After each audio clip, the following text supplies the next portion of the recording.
and welcome to the Wild Wild West podcast. My name is Richie Riche of the MHRT Network.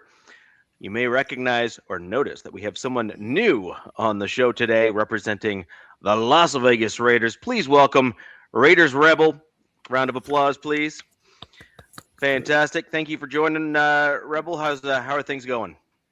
Everything's going great. You know, we get a little jump on the AFC West starting in OTAs, so we get to, work out a little bit before y'all get to test the waters. Seems to be looking good in camp. Season's right around the corner. Couldn't be more excited. And appreciate y'all having me on. It's Fantastic. Definitely first time in enemy territory on a live show, so it's not that bad. Not that bad. We're all pretty tame. Look, we're an acquired taste. I understand. We're an acquired taste. It's all good. It is a strange concept, though, right? Like having we're still looking for that, the infamous red team to join the stream, but we won't mention their name. His searches, it just goes on and on and on. I don't know. They won't come out of the woodworks, but it's a cool concept. Having all four, you get a feel about each team. During the season, I think is my favorite because we go like into game planning and then we talk about the results and stuff, and it's really fun. But right now we're just talking news and shooting the, you know what? Yeah, and, I've been wanting to do this for a minute. I've been trying to, I got to search for three. I've been trying to find a Chargers and a Broncos and a Chiefs fan to kind of do the same thing. So, if you guys find some other ones, let me know. But Chiefs fans are non-existent. You think with all the Super Bowls they have, they would, they'd be relishing the fact to come on here and rub it in all of our faces. When they start winning again, if they win like a couple games, they'll come out of the woodworks. I mean, I'm primarily on. Yeah, that's the way it works. I'm primarily on X, and it will just. My feed will just go all Chiefs after that, so we'll see. But right now, it's crickets. Yeah. You would think they're definitely not like Raider fans. We could be 2-15, and they're super excited. Yeah, you've got a lot to be excited about. I mean, you popped in the chat, right? Yeah. I've been in the chat a couple times. Yeah, I enjoy the show. I've seen Kenna on, and then my guy Navman as well. So exciting. Yeah, Raiders fans definitely weather the storm much better. I find the Chiefs fans do overall. I find that Chiefs fans are. Yeah. Right, well, Richie? I find that the Broncos fans were still loud enough online and everything, and still willing to kind of voice their opinion and whatnot, even when the Broncos were going through that almost 10-year stretch after Super Bowl 50. Where they were not great. We'll just put it that way. They were not a great football team. And that was in large part, I think, because the Broncos still had at least one side of the ball or a handful of players on the team that were kind of bright lights, as it were. And frankly, if I'm going to be honest, I think it'd be a fair statement that the Raiders have had a bit of a similar issue in terms of maybe not the most excessive as of late, but you have some real bright spots on your team in the last few years, and you've acquired more of them in the last few years as well. So like Max Crosby was that kind of like beacon of light on the team where you're like, if we could just add a few guys around him, wow, you know what I mean? And you knew you had at least a North Star prospect that was on your roster already. And then you started to build it up in the last few years. Like you got Bowers, you have a few other dudes on the team.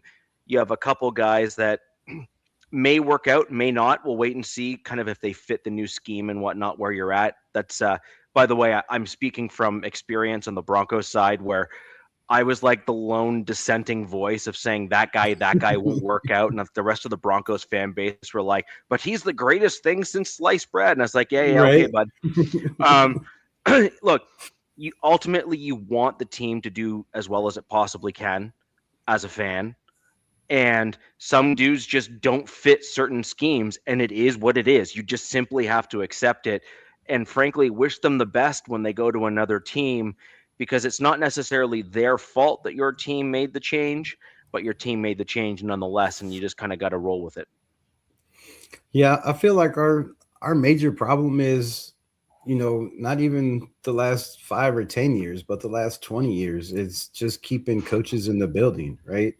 Having a coach for more than a season is is an accomplishment around here. It seems like nowadays, for Raider Nation. So it's hard to, no matter who you draft, because when you bring in a new head coach, that head coach has, his identity, his scheme, his system, his player system fit, and it's not always the same as the last regime. So when you have turnover every single year, those players fall to the wayside because you bring in a new coach.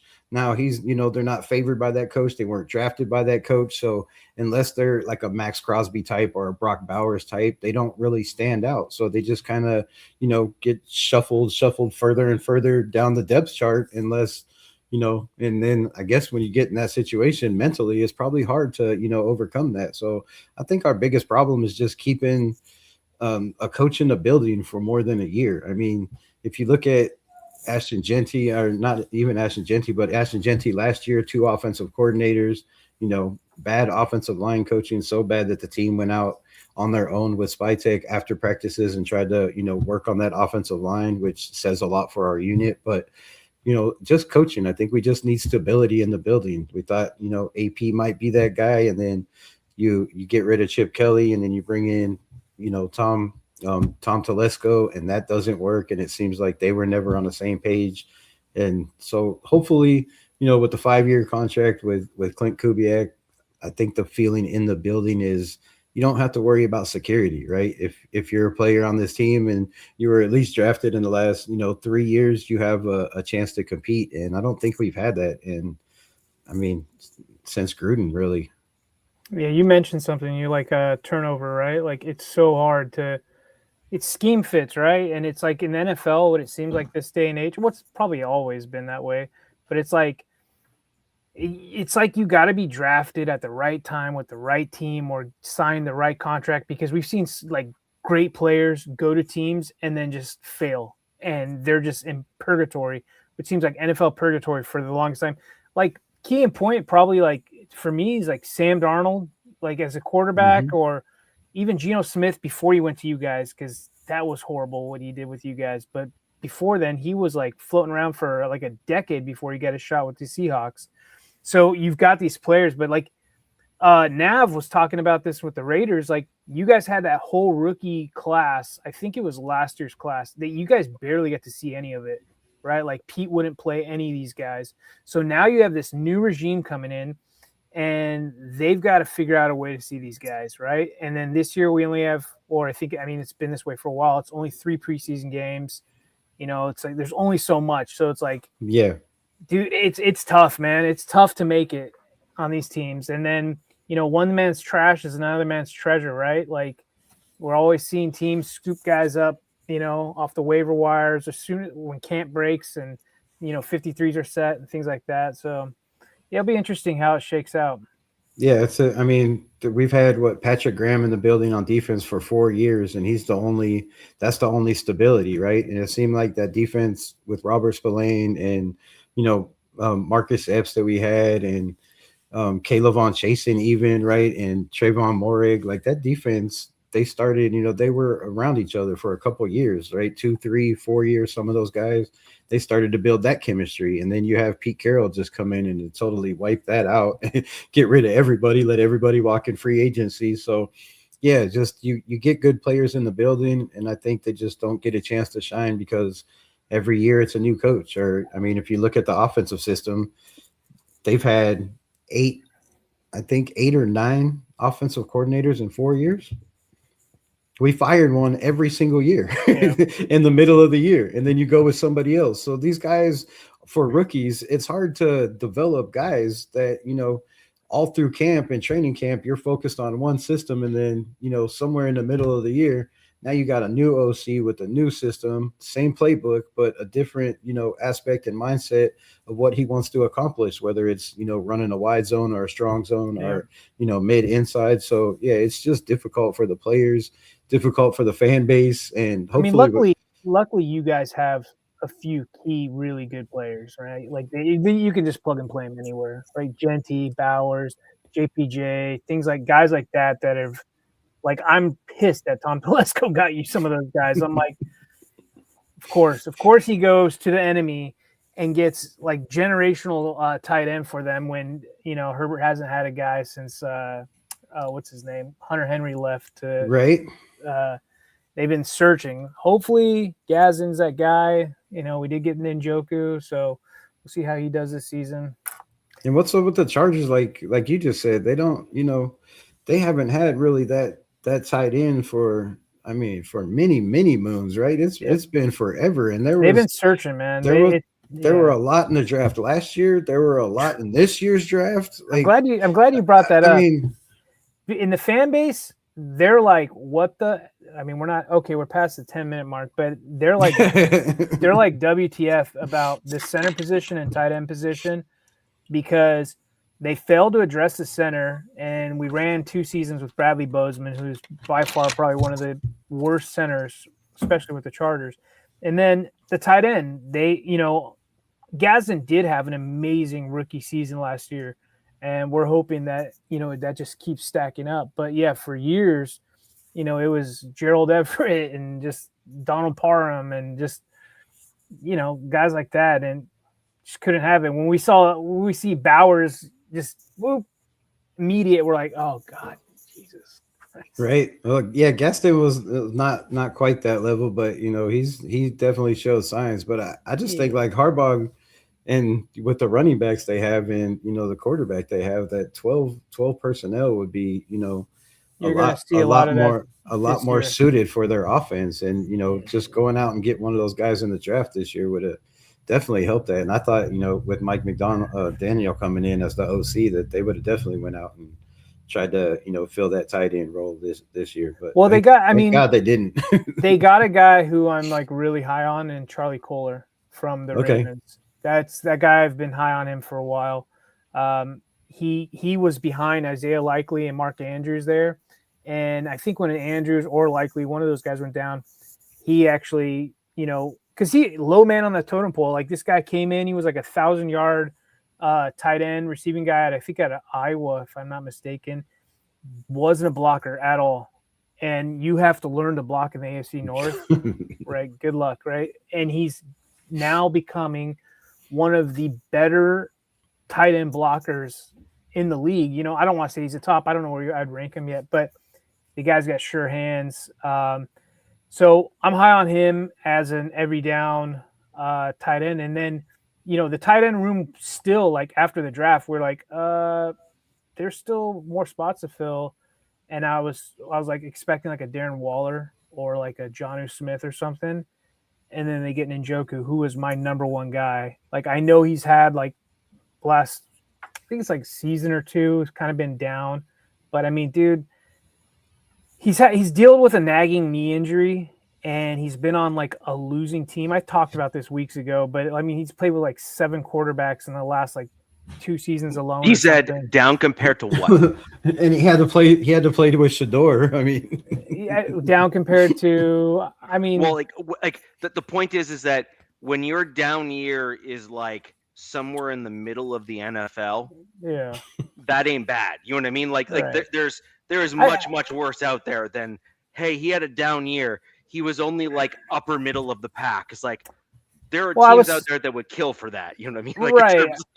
And his contract was really bizarre. It's really low. It's 1 year. I think he's betting on himself. I think they're like, hey, come over here, ball out, and then get yourself a contract with some other team next year, for a couple years or whatever. You're going to get the bag. And that's something I've noticed with this regime. They've kind of done that. They're like, we saw some of the guys that left this offseason get the bag at other teams. And I think that's their deal, is they're trying to do that comp pick formula deal. They're like, come over here and we'll get you in the right spot. And then you go get paid somewhere else, and we'll just keep the guys that we want. But I meant more like the 23, his all pro year or whatever, his Pro Bowl year. Like, it's the 24 season and the 25 season were kind of bummers for him. And I think I blame it on injuries and quarterback play. But yeah, I feel like he's definitely going to help. Definitely going to help that offense. And with Justin Herbert, might be going out on a limb, but I think it's the best quarterback he's played with, so far. So I think I think that's going to help him. You have, a lot, an accurate guy. I guess you did have Flacco in Cleveland for a little bit throwing him the ball, but I think Herbert, and that just opens up their offense a lot, because now you have a decent run game. You have, the whole draft was offensive line, right? Yeah, there was a lot of that. Was like, this is something that you would have thought they would have done like a couple. Like last year, they got like one guy in the 7th round, Branson Taylor, and I think he was like on the 2nd team or 3rd team O line today. Could have been 3rd, I don't know. But everybody was just like, what are you guys doing? And we saw what happened. Like last year, O line just killed us.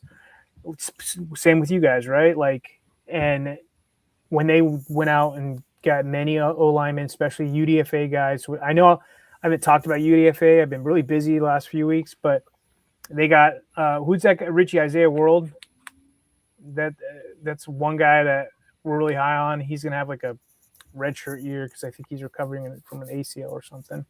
But they got some good guys, man. I'm super excited about this O line, and they've got some competition. But we'll talk about it later. But like the guys that they had as the starters in those guard spots kind of left some of the fans a little soured, especially with the rookies they got. But well, you spent all that money on Mekhi Becton last year, right? For what?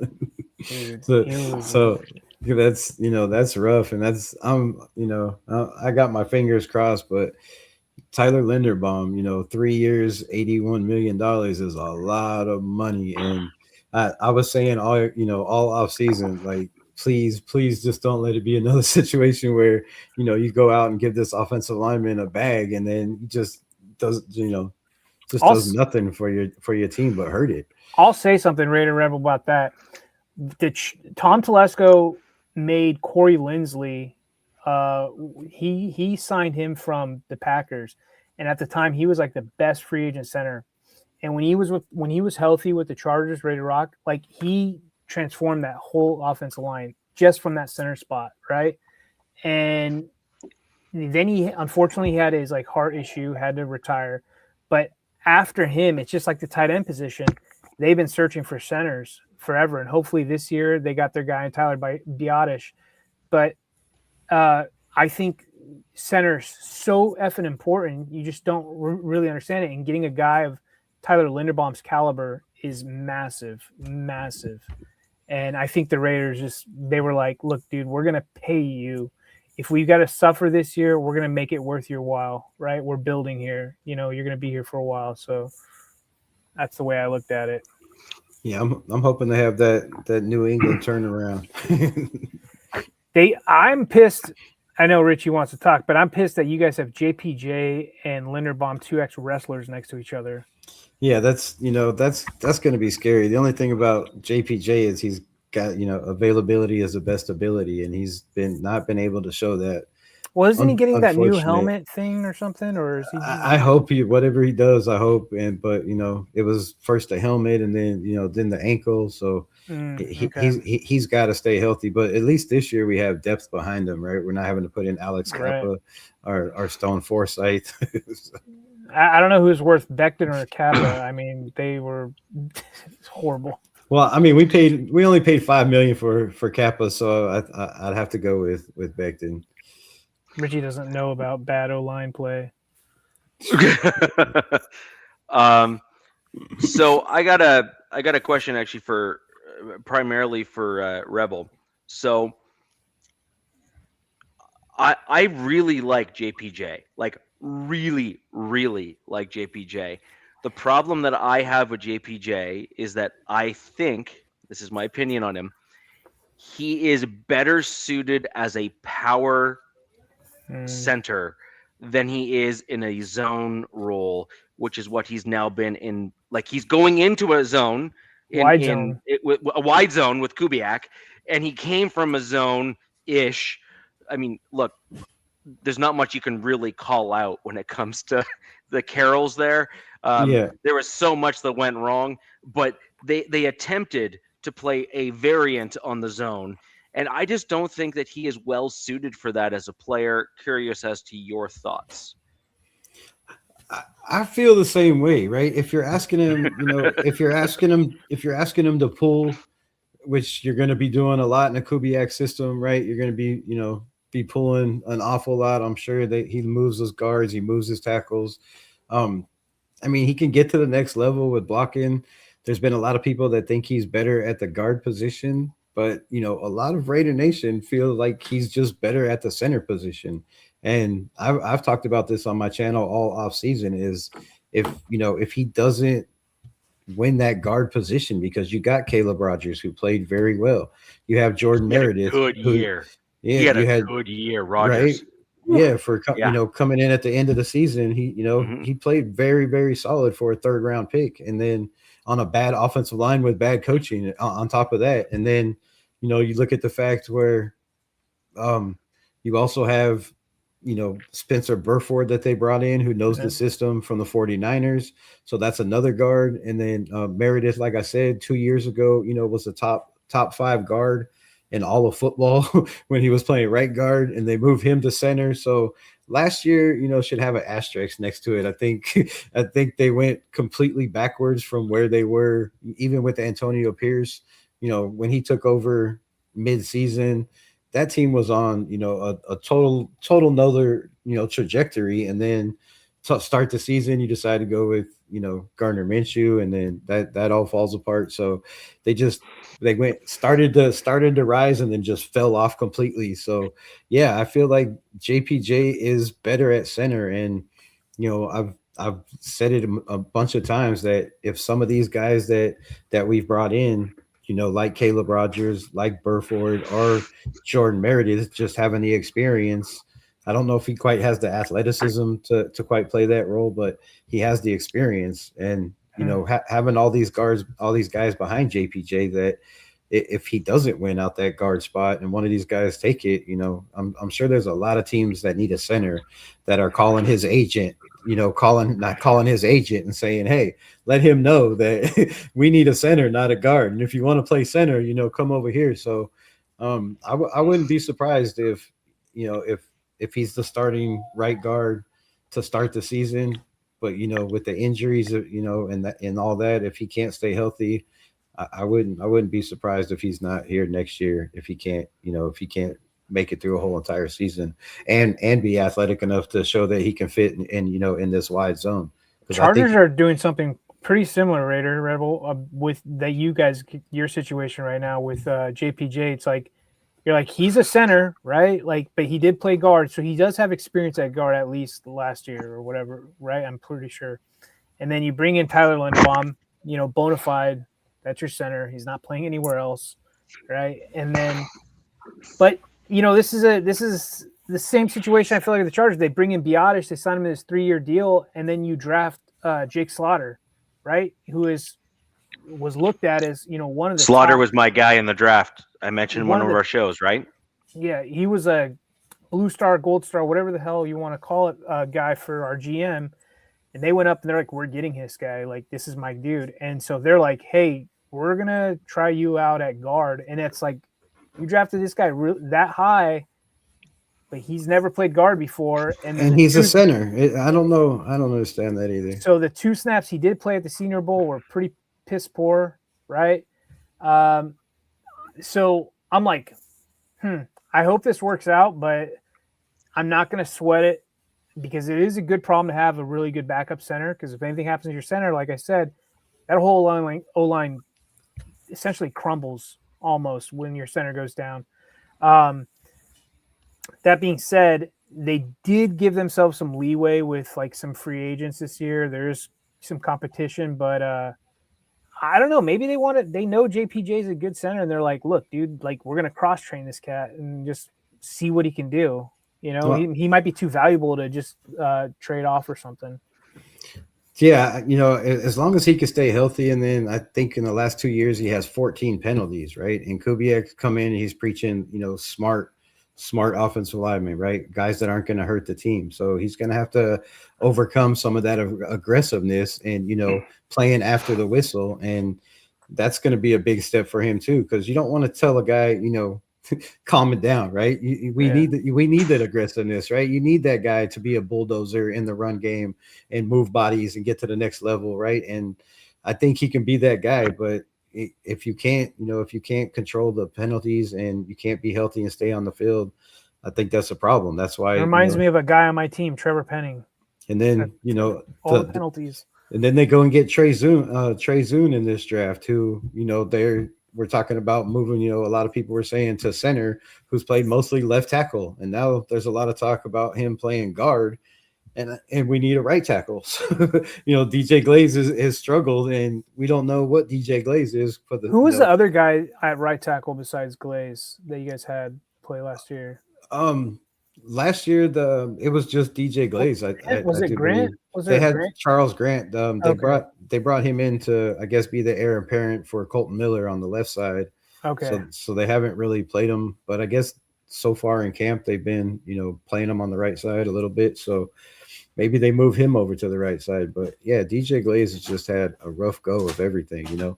Got thrown into the fire as a rookie, right? When Thayer Mumford got hurt, and has been that guy ever since. Hasn't really had competition. So, Trey Zune doesn't make sense either. There's a lot of talk that he's going to be the backup center, but with his interview, he said he can play all 5 positions.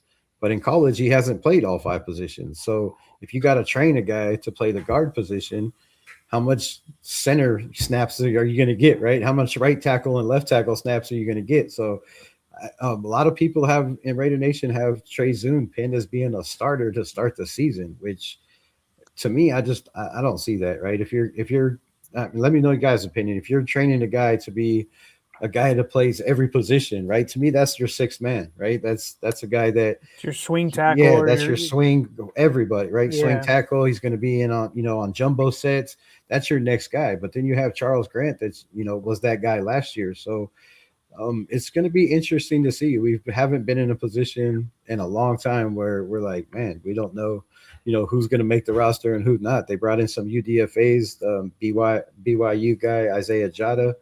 And, he's very athletic, 6'7", 316. So another big athletic guy with long arms, can play the position, but he's more of a left tackle. They can transition him to right. So we actually have a lot of pieces on the offensive line for first time in a long time, where it's going to be, questionable of what guys make this team and what position they're going to be playing in. It's kind of fun when you have a lot of players. Real quick, Richie, but like we're in the sim. I feel like our teams are similar on the offensive line, like just weeding through, looking for players and such. But I would like to tell everybody, like, don't jump on these players so quickly, like, pull back a little bit. I like to give these guys especially O-linemen coming out of college, I like to give them about a year, maybe 2 seasons, or maybe 2 off seasons to really mesh and get with what the regime wants them to do. And like you said, now that it seems like the Raiders are going to have some sort of stability, they're going to start building that foundation of guys they want, and you'll see them start getting rid of guys that don't fit their scheme, don't fit their. So that's kind of thing about JPJ that made me think, like, maybe he's too valuable. Maybe they're going to cross train him. You never know. We'll see. So 2 things I want to quickly just bring up here from the chat. Cornbread dropping in $5 fiber in a super here on the MHRT network. Thank you very much for that super chat, my man. Look, Cornbread, come back next week. I have something I'm putting together that you're gonna find rather interesting.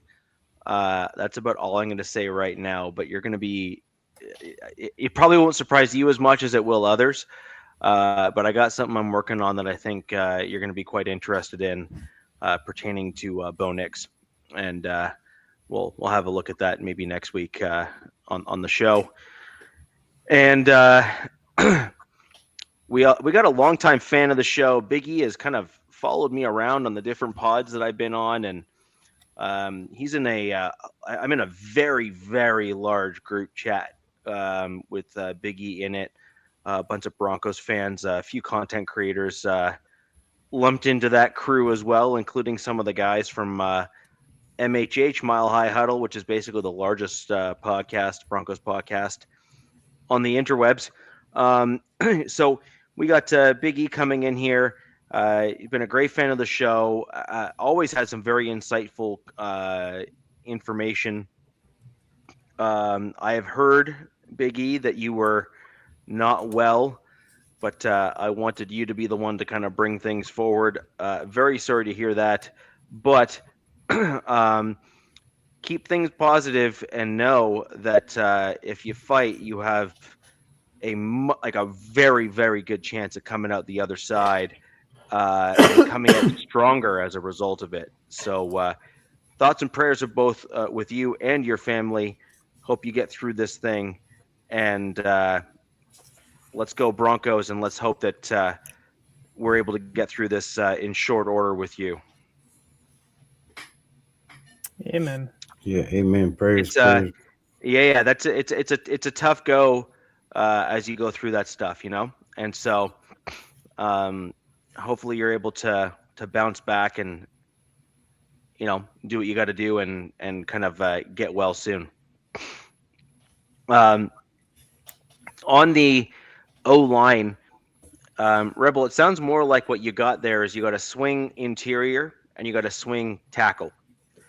And then the question becomes is, now that you got your swing guys, so those are the versatile guys that, funnily enough, are often not good enough to be a starter at any of those positions on your team, but they're definitely good enough to slot in to kind of like fill the void for a couple weeks. You know what I mean? Like if you really need the guy to do the thing, he can step in and do the thing. But you wouldn't necessarily want him to be the guy that's going to like finish out the season for you at the spot. You know what I mean? Like stuff like that. And then to your point, typically your swing tackle or your swing guard, I guess it depends on the team and the coaching staff. That's the jumbo package, dude. That's the guy that's coming in on those additional run plays. Normally it's the swing tackle, because the swing tackle almost every game will suit up, like hands down, that's it.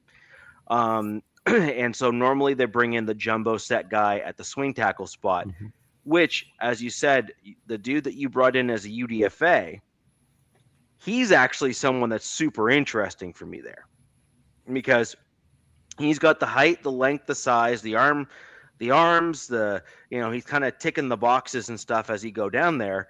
And to your point, I said this, and your friend and pal there, let's just say we disagreed on a few things on the show. I didn't think Glaze played particularly well for you guys last year. I thought that he was kind of a bit of a weak link on your O-line. And I think that really does blow the doors off and open that up for you for a guy on the right side as a, whether it be a transition guy from a left to right tackle, whether or not you target a right tackle that's cut from another team that might be a good swing guy there for you. But ultimately, I think your future at right tackle is probably open. Yeah, it really sounds like that. And, DJ Glaze is definitely gonna earn those, reps, because that's, his job to lose at the moment. But, Isaiah Jada's decent. And then they went and got Henning, right? He was the second overall pick in the CFL, the College Canadian Football League. So you probably know more about the Canadian Football League than I do. But he was the second overall pick in their draft this year, and then the Raiders went and snatched him up. So wow. He's a former tight end. He's 6'7", 287 pounds, and has the wingspan, has the arm length, but he's very, very athletic, obviously, because he played tight end. So he's played 1 year at the right tackle position, and watching his footwork and his kick step and his movement, I was very, very impressed. So I would not be surprised. What's his name again? Henning. Was he a UDFA or was he? UDFA. That's crazy. Going from like a top pick in CFL and then go to UDFA and NFL really puts things in perspective. Yeah, so he got drafted over there, and then somehow his signing bonus as a UDFA is higher than his playing salary in the CFL. Oh, wow. Well, that shout out for that, right? Hey, if you want to feel good about it, Joe Alt was a he was a tight end, and he's turned out to be a damn good tackle right? in this league. So right, and then they have a thing with his arm length coming out as well. No, Joe, he's a specimen. He's gonna be a Hall of Famer. He's just a monster. He's just gonna be a freaking monster. Yeah. But no, you're talking about Rashawn Slater. Rashawn Slater has where they were like, I don't know, and then he turned out to be really good. We'll see this year though. Yeah, Joe Alt, man, he was just manhandling Max Crosby out there. I hate to say it, but he gets beat on speed. He was getting like his weakness is speed, but that's not Crosby's strength, right? Crosby's just got that motor, and so yeah. Yeah, it's when they're both healthy, Slater and all this, y'all got definitely some nasty bookends for sure over there. So thought we'd jump in and talk the combined 3 preseason games coming up, because I think that's going to be a rather interesting stretch. Go ahead, Rich. I saw something. Just and by the way, DZ, I encourage you to look at the news that just broke on your team. What the F just happened? Wait, what? Are you talking about Derwin? Oh, I already knew that. Yeah, I'm stoked. Yeah. I'm stoked. Yeah. Why do you say shit like that? Like, I was thinking the same thing. Like, what happened? I'm like, dude, I'm scarred already, man. Justin Herbert, lifetime practice. Like, no. I'm sure Herbert's about to announce that, Madison Beer's pregnant. Something like that. You know what I mean? No, I don't. When you say something like that, I'm like, oh god. And they'll call their child Little Sunshine. It'll just be. It will be like it will probably be Eugene Sunshine, Little Sunshine. Yeah. It'll be something like that. It'll be something like that. All right, we got another $4.99 super here. No comment, but. Again, longtime fan of the MHRT network and has followed me on most shows that I've done. Thank you very much for joining the show. If you have any questions, feel free to go ahead and just leave a follow-up and we'll bring it up here on the show. But thank you again for joining. I just thought it'd be a really interesting thing to look at our preseason games and group them together. I think we had a full show on UDFAs. My favorite part of the draft is the UDFA kind of signing class, just because I think you get some of the best value and talent in some cases from the UDFA players. They fill voids on the team they're really like unsung heroes in a lot of the cases. They're the guys that they have to step into a team and do the dirty work in order to kind of like raise through the ranks. And these guys, when they eventually end their careers, are very often some of the most football, like just high IQ, football IQ guys when you hear them speak, because they literally started hoping they were going to make a roster, having to earn their spot on the roster, and then level up past the bottom rung on the roster to get to become like a starter. And then once they got past that, they then had to solidify themselves as a household name. Oh, and by the way, because they weren't actually drafted, everyone kept on saying that they're going to get bumped because they're going to bring in another guy that's going to like remove them from the roster. So I love the UDFA classes. I think they're super, super interesting players.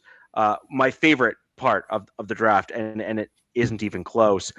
And the 3 preseason games is where you really get to start seeing the kind of that lower UDFA and kind of extended players. That's where you really get to see where the rubber meets the road. Let me correct me if I'm wrong, but something I noticed about the Chargers preseason games is all 3 of their preseason are 3 teams are playing in the season. Is that the same for you guys?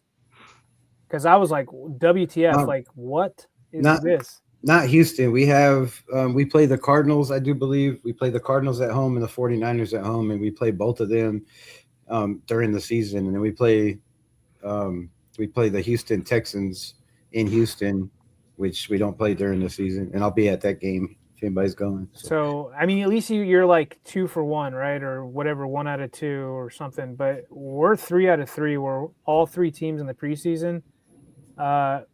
which I just had up and I don't know where I lost it, or teams that were playing in the regular season, which I thought was kind of bizarre. That's weird. Yeah, I thought that was doesn't weird for us, normally too. happen. Oh, when we get into the schedule, I think the league is definitely trying to F us without lube. So I actually think, I'll probably bring this up later, but I actually think they helped us, and I'll tell you why when we get into the schedule.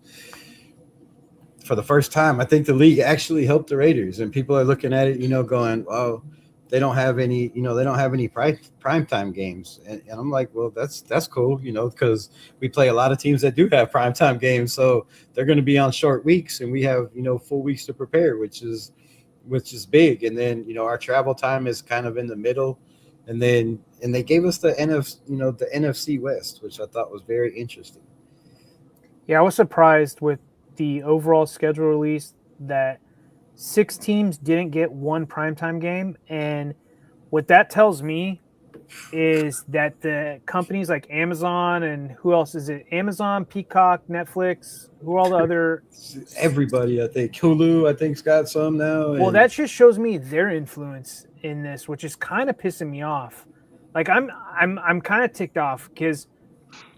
Honestly, like, who is it? The Rams have 7 primetime games or something like that. Like, I don't want to watch the Rams 7 primetime games. Like 7 primetime games, they're not. I mean, they were good, but their defense gave up a lot of points, so they're basically shootout games. So I don't know.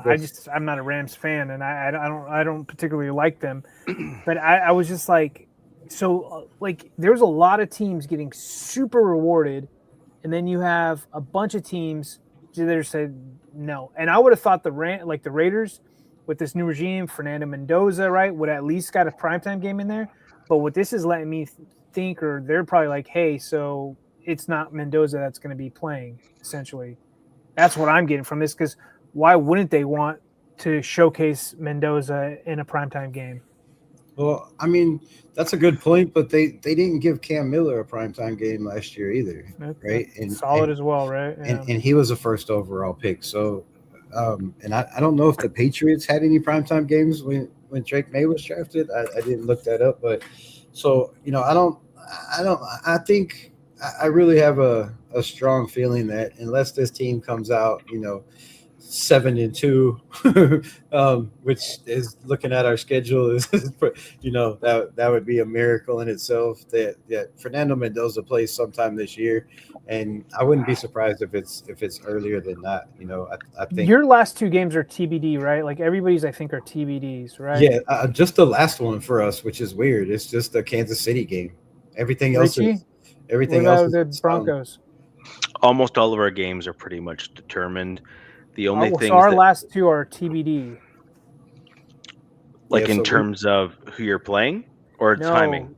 Timing. Oh, sorry, I have the last 2. Yes, so you're right. So our last 2 games are TBD, but do you know why? Well, because they put our last 2 games against the Patriots and the Chargers, and I think that the league is thinking that the Chargers are so well coached. I mean, last year, if you're going to be honest, your team would have won the division if you didn't have the injuries you had. Well, we would have won the division if we would have won the division if we didn't lose to teams that we should have won. And with the Giants and like somebody else, it was like the dumbest games ever.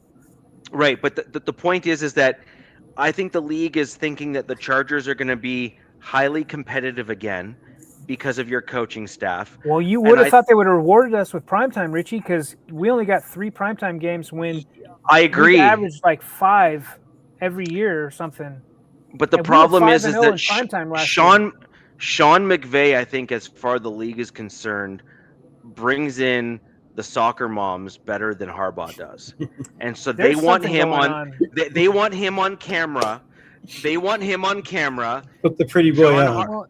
It's not just the Rams. I'm looking. There was other teams with their primetime game. Like I think I have it on bookmark.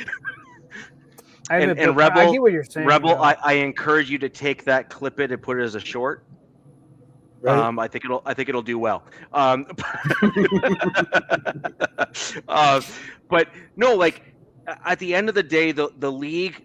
I mean, DZ, how many times have we brought this up on the show? The league incognito like. They haven't really advertised this to the fans, but those that actually know. The league has clearly stated that like this is not a football league. This is not a sports league. This is an entertainment league. Yeah, that's why I was mentioning the TVs. Yeah. It's not just one network now. It's not just CBS and Fox, right? And now we have Amazon involved and all these teams, and they're bidding on who they want on their channel to get the highest ratings. And so you have the Rams with 7 primetime games. You have Green Bay, Kansas City, Buffalo, Seattle with 6, right? So the Super Bowl champions have less than the Rams do. You know, Dallas, Philadelphia, Chicago, New England, San Francisco with 5. What I'm seeing is teams that have a winning past, right? You know, and a big fan base. That's what I'm seeing off the bat. That's what I'm getting at. You know what I mean? Broncos and then you have 4. Right. So you're with Minnesota, the Giants, Pittsburgh, Baltimore, Detroit, Houston. Oh, you guys have 3. Sorry. I'm seeing 3 right now, unless something changed, or maybe this is wrong. Week 1, Kansas City. Week 3 against the Rams. What is that game, though? Week 6. Pardon me? What's that game? What's the time slot? Sunday Night Football. Okay. It doesn't get more prime time than Sunday Night Football. No, I'm asking because I want to know where I'm wrong at, or where this coach is wrong. And then Thursday Night Football against Seattle, which is on Amazon Prime.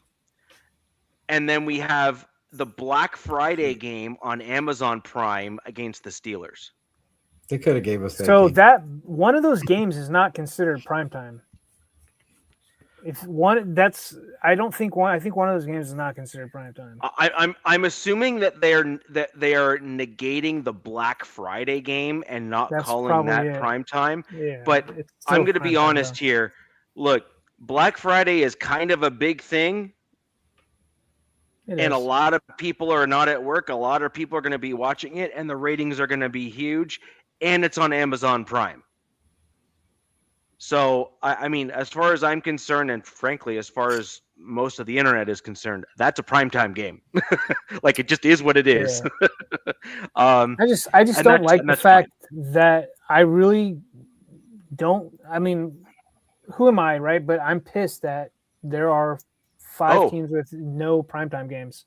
And Biggie also, we also got Christmas Day, which is not deemed primetime. But again, let's be real. Like, Christmas Day games get enormous ratings. Yeah, I'm kind of like enormous.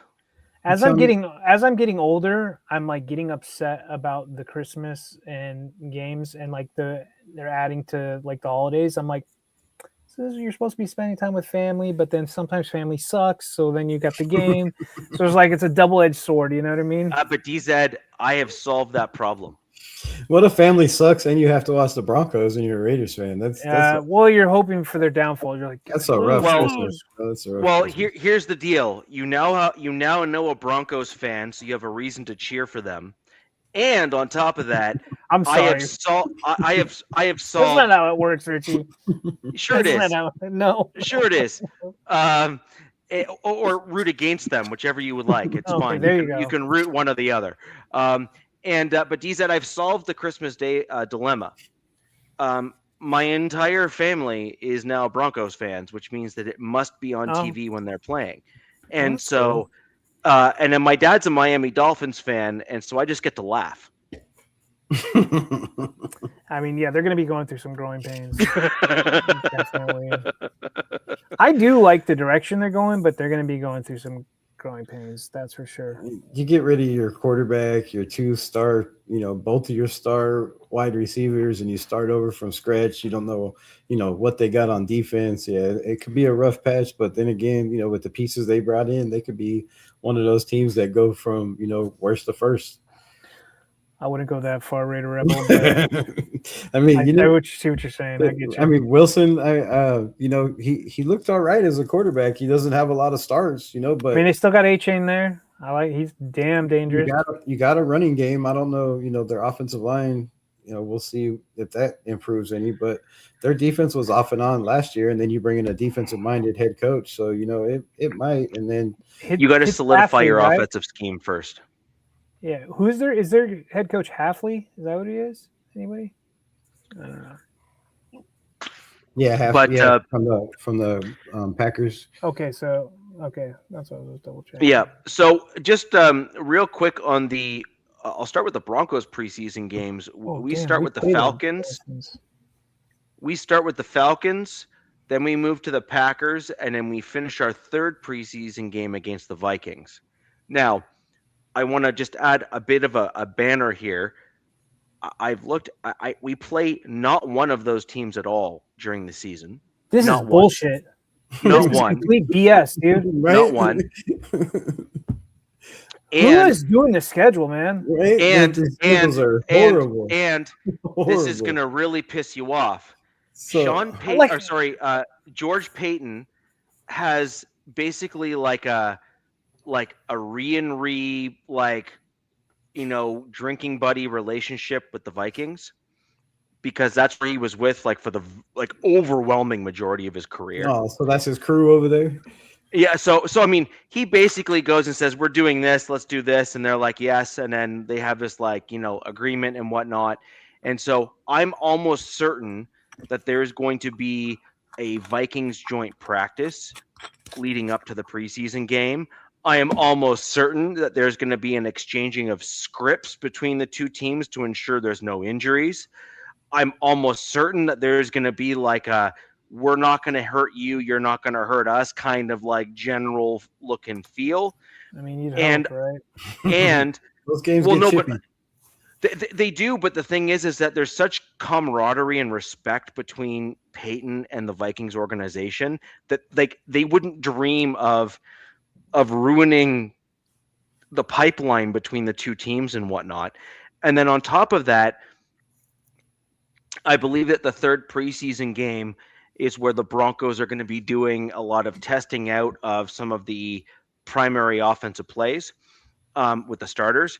And I also think that we're going to have almost the flip side of that, which is to really push some of these UDFAs that we think that might have some real potential for our team. I'm super excited, particularly. It seems like blatant BS, dude. You're playing three teams that you don't play during the season. You don't play. I'm playing three freaking playoff teams essentially. We're playing in the preseason, and we're playing them during the season. So it's there's no secrecy. It's everybody starts familiar. We got freaking preseason film and on guys. Yeah. This is the first year this season, and look, that I've saw where I'm oh, this is just blatant bias. If you look at the schedule as a whole, I mean, whatever, maybe, scheduling stuff, because preseason, right, you still have concerts and BS going on in stadiums. So that's kind of why some teams play weird teams like that. So I'll overlook that, but I don't know. Jesus Christ. Yeah, having to play three playoff teams in the preseason that you play, I think that's rough. I like it, but it's rough. I'm just saying. I do agree. The Broncos have last year and the year before played one or two teams that we played in the regular season. I feel that's always every year. It's not. That's what's supposed to be. It's not unheard of to have happen. However, I will say to have all three of your preseason teams be teams that you play during the regular season, one of two things occurred there, in my opinion. One, the NFL has some splaining to do, or number two, your head coach asked for it. No. But look, you can say we're not no, asking but I'm to saying, play the effing. I'm saying one or the other. I'm saying one or the other. The Texans have been in the bane of my existence these last couple years. I do not want that defense is going to be absolutely filthy, disgusting, dangerous. Oh my goodness, Texans defense. If they're not number one, I'll chop off my pinky toe. I'm being serious. They look crazy. What would you call it? Raider Rebel, you know your 3 preseason games? Yeah, it's the Cardinals, and then we got to go to Houston, and then the 49ers. So we played 49ers in the Bay, which will be, kind of a Bay Area reunion in San Francisco.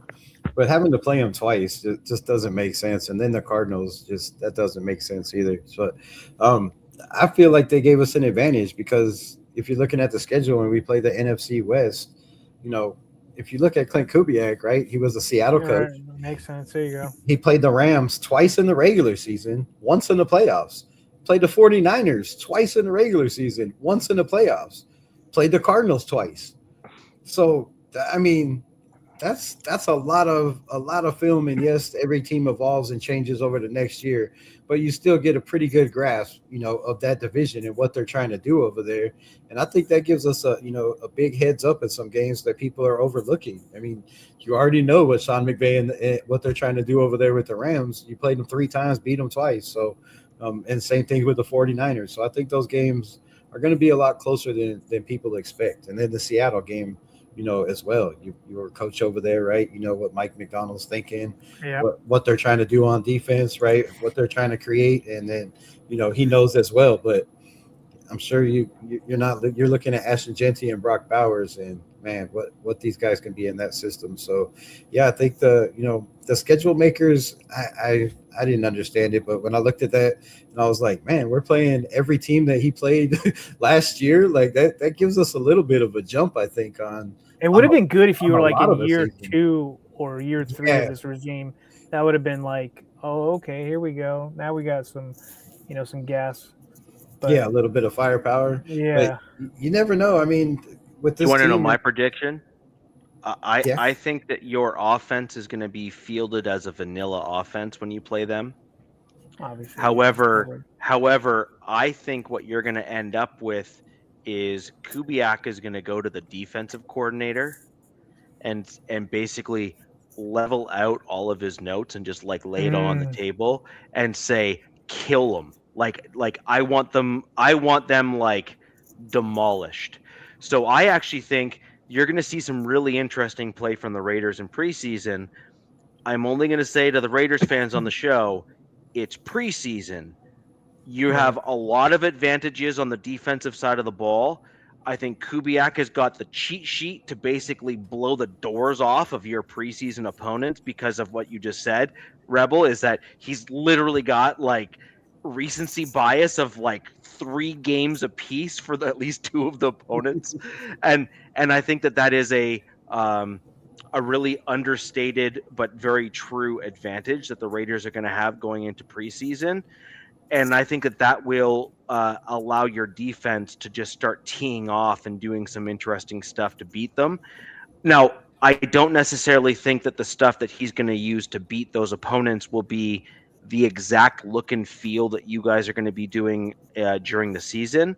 Yeah. But I do think that because he's got such familiarity with those offenses, just generally speaking, that he will send certain packages on your defensive side that'll just blow the doors off of them. Yeah, and then we have, for the first time in a long time, we have 2 joint practices. So before we play the Houston Texans, 2 days before that on the 18th, they'll do a joint practice with Houston, and then somewhere down the line, the Carolina Panthers are. So you already know you're going to have your joint practices? Yeah. So that's pretty cool. Yeah, so we already got both joint practices lined up and the preseason. So we got five games before we even start, which is, We were supposed to have one last year, but I think we had like a string of injuries, like always, but and they canceled it. But that's what I always missed. Like every year you had, because I look forward to the joint practices more than I did the preseason game in a lot of aspects, because it was more controlled for the starting offense and starting defense to give their looks. And usually, I mean, the Chargers did a good job of like letting everybody see it, and like it was all filmed and everything like that. But so yeah, that's pretty wild that you know that. Already. So D said, "You want to hear something stupid?" Sure. Sure. So my Broncos this year are like, do you know what? We don't play any of our opponents in preseason. Not one. None. 0. But do you know what we're going to do? we're going to invite those two opponents that we play during the regular season, and we're going to have joint practices with them. Maybe you guys already know joint practices. That's wild. And I'm looking at that. I'm reading it up here, and I'm like, I realized weed is legal in Colorado, but you got to stop it. Like, you just got to stop it. Like, that is really dumb. Like, there is nothing smart about that. Like, zero. Like the Broncos got handed a gift, right? The Broncos got a gift. The gift is you don't play any of your opponents at all in the preseason, and you can literally leave it that way, right? And the Broncos said, no. We're going to completely change that whole thing up. We're going to bring in the 49ers and the Arizona Cardinals, two opponents that we play this year, and we're going to have joint practices with them. Because why not? Yeah, why? That makes no sense. I don't understand. Like you gotta that's short bus stupid. Like, that is dumb. So I know the Chargers used especially when they moved to LA, they would play the Cowboys a lot because Cowboys camp is in Oxnard, so it's like right up the road or whatever. So they'd play them quite a bit. They haven't played them with this new regime, so I wonder if there's these new regimes just don't know each other, don't care, don't want to do that kind of stuff. Maybe is there any? I wonder if there's connections. There's got to be some sort of connections for the joint practices, between staff or something or other. I don't know what connection that we have with Houston or Carolina. I don't. The Chargers have not scheduled any joint practices for the 2026 preseason at all. Zero. But I don't know if that's. I never remember them being advertised this early. That's why I'm really surprised that you guys have already found this out. I don't know. Did you have joint practices last year? They were supposed to. We've had them every year, with all bunch of different teams. It was a lot of the Saints, the Cowboys, like I said, the Rams, and we were supposed to have one because they would always fight. There's always fights, which is kind of fun. Yeah, so they were supposed to do the Rams last year, and there was I guess there was just too many injuries, and they canceled it. Harbaugh didn't say that, but McVay did. McVay was like, no, they're too banged up, so we're not doing joint practices, which makes sense. But yeah, so we didn't do it with Antonio Pierce, and I don't believe they did it with Josh McDaniels in the building either. So last year we did one with the 49ers, which, usually those games a little bit telling, kind of because you get more of the starting units out there and more of the second team. But, we played pretty good against the 49ers, and then the season looked nothing like that. I don't know what the difference was or what happened. If we did do joint practices, I'd like to do it against teams that we're not playing because they are installing a new offense this year. So I'd be like, it would be stupid to be like, oh, hey, this is what we're doing, and this is what we're going to be doing in the freaking season. You know what I mean? Kind of thing. But that makes sense. But I mean, we got a new offense and a new head coach. New everything. So, yeah, I was surprised kind of that we were going to have joint practices as well and let. Anybody in the chat wants to look up if the Chiefs have joint practices? That'd be great because apparently. Right? Yeah. Where's the Chiefs fans? Yeah, because that's weird. I get. They don't have any either. I kind of.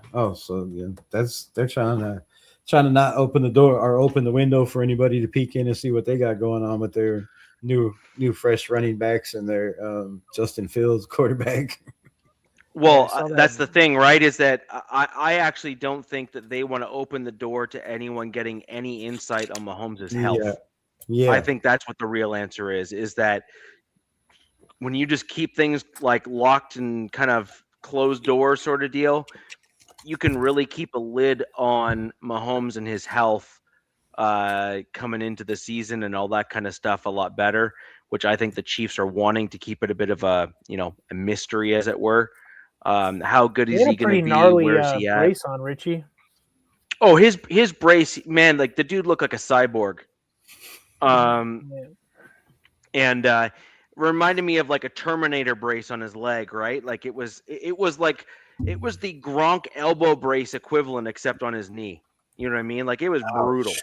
Ouch. Yeah, it was brutal. Because if you remember, Gronk had all those elbow issues, right? Like he had like elbow issues galore, and he had that like exoskeleton that he used to wear on his arm there to help protect his elbow. I'm a big fan of offensive linemen wearing those braces. I love it, but they just seems like they've gotten away from that. But I used to love it, like when all the college guys would have like I'm like, yeah, they're like armored up, dude. We're not gonna have any injuries. Yeah. Right. Better safe than sorry. Yeah. It just seems like they've gone away from those ankle knee braces unless they really need them. I don't know. You know, some guys wear too that haven't even had injuries. they just wear them to be safe. Or like the helmet things. Like I think I saw like, you know, what are they called, the new helmet deals that they are putting over their they're like the soft ones. Have you guys seen now they have ones that look just like the helmet? No, I haven't seen that. I just Richie, seen have you? We call them the helmet condoms because so the helmet condoms that like were all bubbly, right? And they would like kind of resemble the team logo. Oh, that's weird.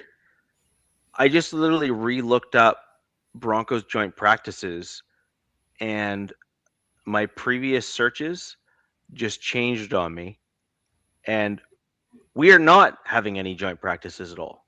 Or you don't know yet. I think. I literally just searched it on Broncos.com and it came up with the other stuff for 2026, and I literally just searched again. It's like, no, just kidding. So that's bizarre. Look, we could just be, maybe the Raiders just have something special going on with this new regime, but I swear to you guys, like none of this is advertised until like camp tickets are sold. Then like all of a sudden, then that's like people can buy, you know, the fans can come into the camp and watch these teams come in and join practices and that whole thing. They sell tickets and everything. So yeah. Right. Yeah. But anyways, the helmet condoms, I saw there's like new ones that are like smooth and they look exactly like the helmet. You just look like freaking the dude from Spaceballs now. Yeah, I mean they're like these new kind now. I don't know. I'm not a fan of them, but if they help, whatever. Yeah, anything you can do to keep players on the field and reduce the concussions, because they just seem to be coming an awful lot more lately. Soft tissue and concussions, yeah. But that makes sense though. Look at what they've done with the contact rules in the NFL. So the NFL has effectively eliminated anything around the shoulder now as a hit, because they're basically getting so stingy on the helmet-to-helmet contact rule, where they're not even making nuanced calls anymore. They're just basically calling any contact from the defensive player as helmet-to-helmet contact. And they're also basically eliminating what used to be deemed the strike zone. You know what I mean? Like that shoulder to kind of like stomach region that players would actually prefer to get hit. Like they want to get hit in that midsection so that their legs and their head are spared. But the problem is that the league is basically penalizing players for almost spearing guys, right? Because when players leave their feet, which is the proper way of hitting a guy in the midsection there to bring him down, the league is calling penalties on them. So you literally are between a rock and a hard place as a defensive player, only leaving the knees and ankles as the only targeting zone. And two things happen when you go really low and attack on a tackle on a guy. You end up with the whipping motion of the body. So you end up with your legs and then you whip down, and your head then becomes kind of the bobblehead when you hit the ground. And that'll generate a concussion more often than not. I know this because it's a very common thing in rugby, which is my sport. Basically football, just a little bit more psychotic. And then you also end up with a lot of lower soft tissue injuries and whatnot, because Richie, you get the guys with all these hard exoskeletons smashing knees and stuff, right? Like it's one brutal. thing you left out though. It doesn't help that the league is getting away from playing on grass more and more. A lot of these teams are playing on freaking synthetic turf with concrete right underneath you, so that's not an ideal playing surface. I did see an article come out, I think, in the last couple of weeks, that they're like pushing more teams to go with grass, which I hope is the case. My ownership is forcing it. It should already been a rule. Turf shouldn't be a thing, but now everybody's trying to go with these controlled environments, right? So, like, what is it? Buffalo's got their new stadium. I think, is it debuting this year or next year? I'm not sure. I think it's next year. But it's just weird. Like, they're doing these indoor stadiums now, and I get it, man. Snow and betting has become so heavily involved, and they just want these perfect controlled games, which leaves out home field advantage, I feel like, in certain times of the year. And then once you go how indoor, many snow games have been epic? Right. Epic. I mean, they've been epic, like, and they've also been a hot mess at the same time. I don't care. They are epic. It's part of the NFL we know, right? Growing up, right? Fans getting hypothermia and dying when they get home. Like, yeah, some of those games have been crazy. I'm anti-turf. I think it's horrible. I think it's the worst surface you can play on, and SoFi plays on it. It's gross.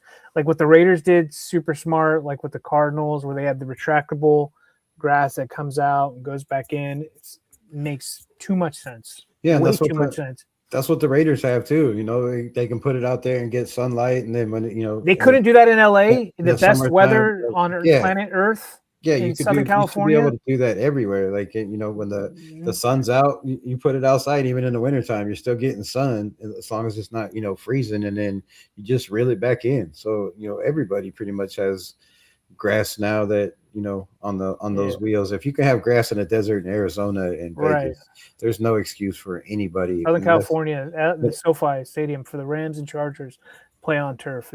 It's the dumbest thing I've ever heard. It's only $2, Rod. Eat my taint.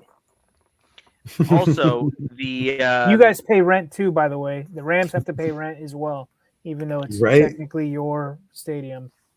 Also, just real quick on the grass thing, the Broncos ownership group not only installed grass as their primary turf, they also increased a third rotation as part of their turf replacement.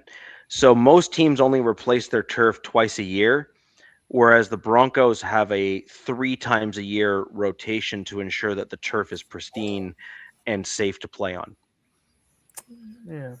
And some of these stadiums are just so bad. Like you look at their grass or even the turf, and I'm like, man, that's turf. Like, fix it, do something with it. So yeah, they just need to completely do away with that. I think it should be mandatory. No matter what they have to do, if they have to be able to roll it in or out, or open your roof so you can get sunlight to let it grow or whatever. There should. SoFi has like a roof on it, but it's like still lets the elements through. Like I'm just like, dude, what the hell did they? I don't get it. Whatever. The Raiders bring it in every game because they have other events it's constantly and I think they have two levels where they have like a court and a grass area, so they can just move them out, move them in as they need to. So yeah, I think everybody building new stadiums should have that set up. I think it should be. I agree 100%. I agree. Like unless you're like certain areas, that should be a standard. No, that should be a standard. Like there are water resistant grass options that you can get that will be totally okay on a football field.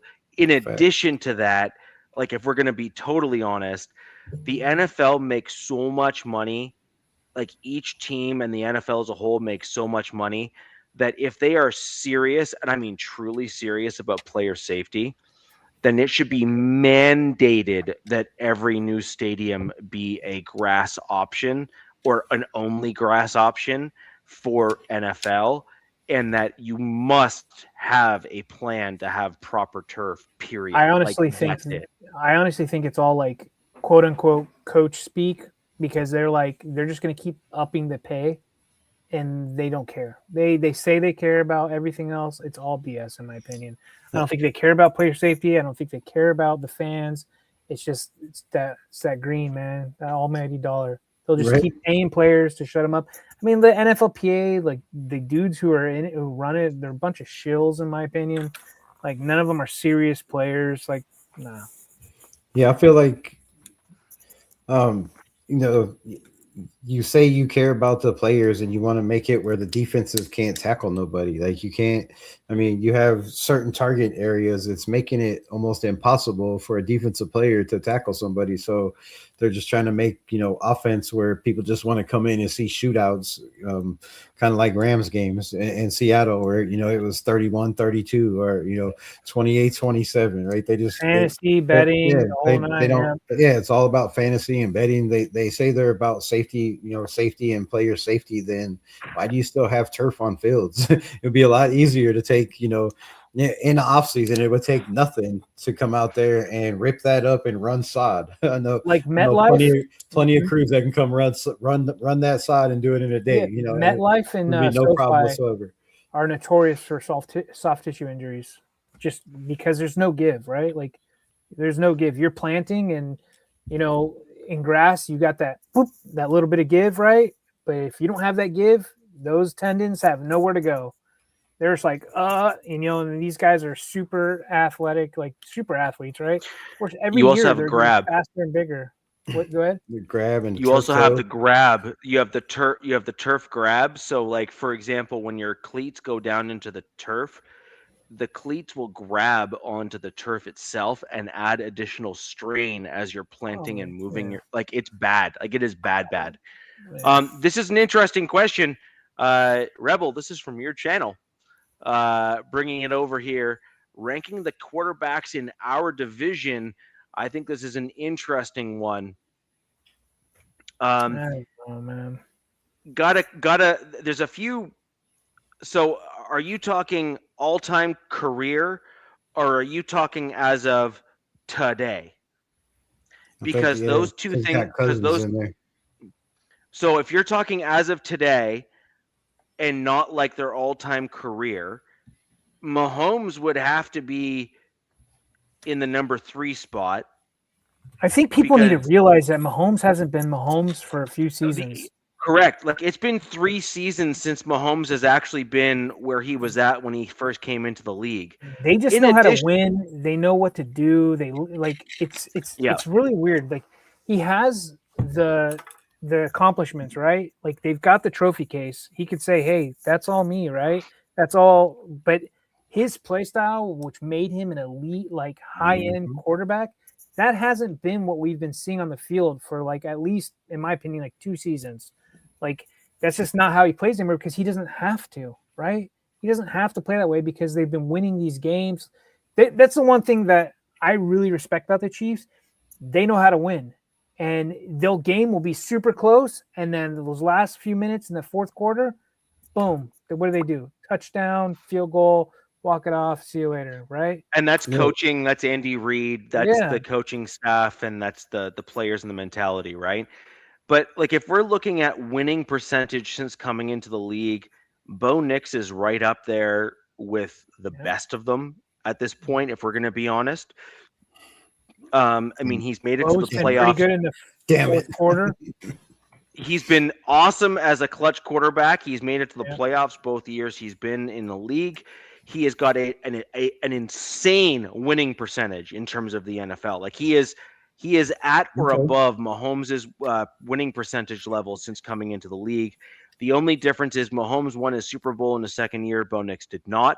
But if we're going to be honest, though, interestingly enough, Bo Nix basically got the team into the AFC Championship game against the Patriots, and it is pretty, I'd say, like agreed upon consensus that if Bo Nix did not hurt himself, that there's a firm belief that the Broncos likely would have beaten the Patriots in that game, like generally speaking, because May played like crap.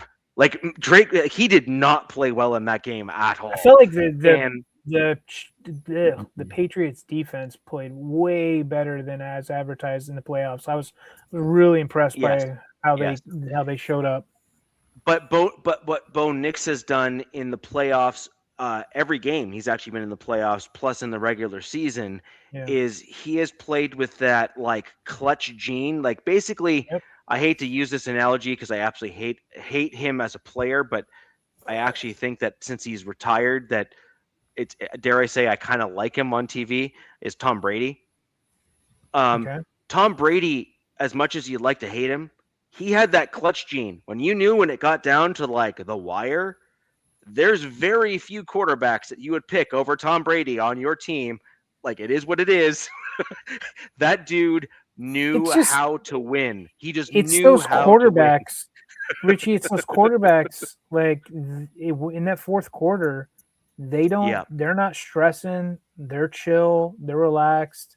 They know how to read defenses. Like I feel like if you can keep your body straight, and the longer you're in the league, and especially one system, the better, man. Because we just see how smart some of these, like Phillip Rivers, like dude, like how super smart he was, but he just always got bit in the fourth quarter. Poor guy, dude, freaking threw an interception up, trying to come back from behind or some crap.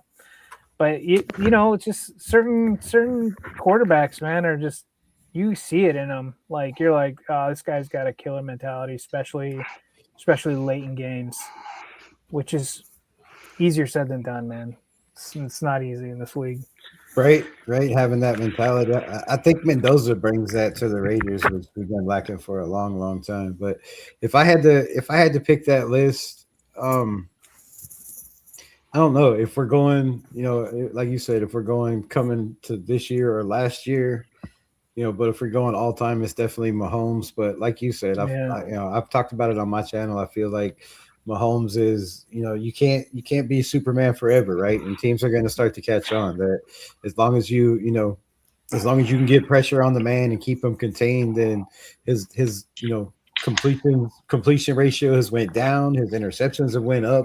You're losing your number one, tight end that was your security blanket for many, many years, and Travis Kelce. So yeah, I think Mahomes, have to be probably second or third on this list. And if you're looking at it right now, I think Bo Nix is probably there. And I don't know where to put Kirk Cousins in this, because I mean, if you look at playoff wins, he does have one more than Herbert. he does have one more than Kirko Chains. He doesn't have more than Bo Nix. So yeah, I don't know. Probably Kirk Cousins has to be third or fourth on this list. I think right now it's probably and then you look at the Chargers, getting an offensive coordinator. I think that's going to unleash Herbert. So I'd probably go Bo Nix, Herbert, Mahomes, and Cousins. That's kind of where I'm thinking coming into this year. However, I think that by the end of this year, we're going to see a bit of a resorting of that list again. All I ask is for an average offensive line. Yeah, because Mendoza is going to be at the top of it. Well, Mendoza, I don't think is going to play enough games to have unless he absolutely blows the doors off in preseason. Where basically, let's put it this way, Rebel, you have an option or an opportunity here, I suppose, is maybe the better way of looking at it, which is Mendoza could pull a bit of a Russell Wilson in Seattle kind of move and basically look so damn good in preseason that it's just one of those things where it's like, we can't not play him because we think that it'll actually hinder his development. And that's a possibility. I'm not even saying it's not a possibility. I'm saying it's a legitimate possibility. And at that point there, you could have a very interesting season ahead of you where you'll end up with the rookie quirks, because trust me, they exist. They're a thing. It is a real thing where you see some plays, you're like, yeah, that's my guy. And then you see other plays, like a couple plays later, you're like, dude, what were you thinking? Right. And it happens all the time. Bo Nix had a bunch of them. Like Tom Brady, Peyton Manning, they all had like those, like, are you kidding me sort of plays. But at the end of the day, they had more plays where you're like, and that's why we drafted you. And that's what you ultimately want to see from your guy in Mendoza. You want to see those plays that put him in a position where you say, and that's why we drafted him. I'm sure the Raiders will get a chance in preseason. They'll see their kid. They'll see him out there for like a couple drives, every game. Whether him or Kirko start, who knows? I mean, it could be Kirk is just brought in to back him up, when he struggles or whatever. I don't know. I don't think Kubiak is going in there trying to lay down, right? I do think that they really want to try to develop Fernando. So who knows? They might go out there, compete day one, man, ready to rock and roll. And, whatever happens is gravy, right? With this new team, like there's no rule saying like, hey, you're going to just lose every other game, kind of thing. And we'll see. But, getting back to the schedule real quick, that has to tie into that. I think all of us knew looking into the 26th year, what we knew ahead of time was our opponents, right? We knew that like, oh wow, we have a tough schedule, opponent wise. And then when we got the schedule out, like I didn't really see the Raiders first few games, but I did see the Broncos like first 6 games is freaking brutal. Like that, like very well. Like the Raiders, the Broncos could go 1-5 or something like, but I don't see that happening, but it's a gauntlet, right? I see my team, right? Like I've seen all the, the analysts and statisticians have come out, but I'm not happy like at all. I think the league is actively, unless they just like forgot about the Chargers, which very much could have done that. They've done something like really screwed to my team, and it's negative 24 days of net rest that they're going against teams.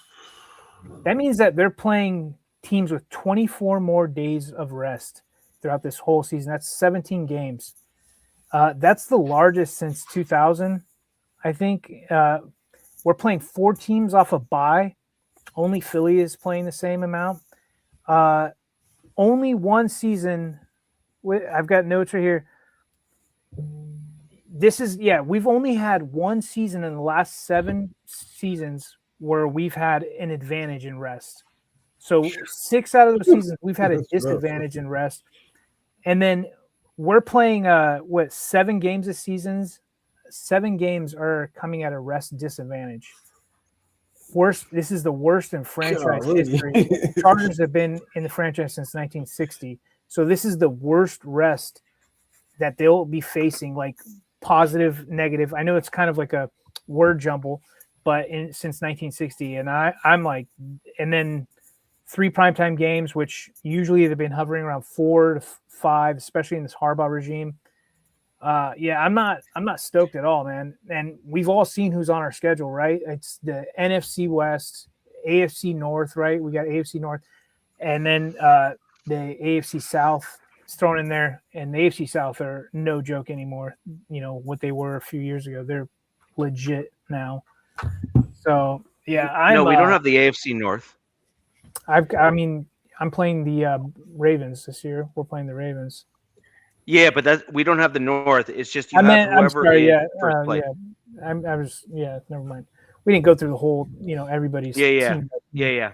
But I'm just like opponent wise, it's brutal. Like this is freaking a gauntlet, dude. Yeah, that's rough. That's absolutely rough. Now I will say though, DZ, you and I have had multiple conversations, both on camera and off camera, on the same topic.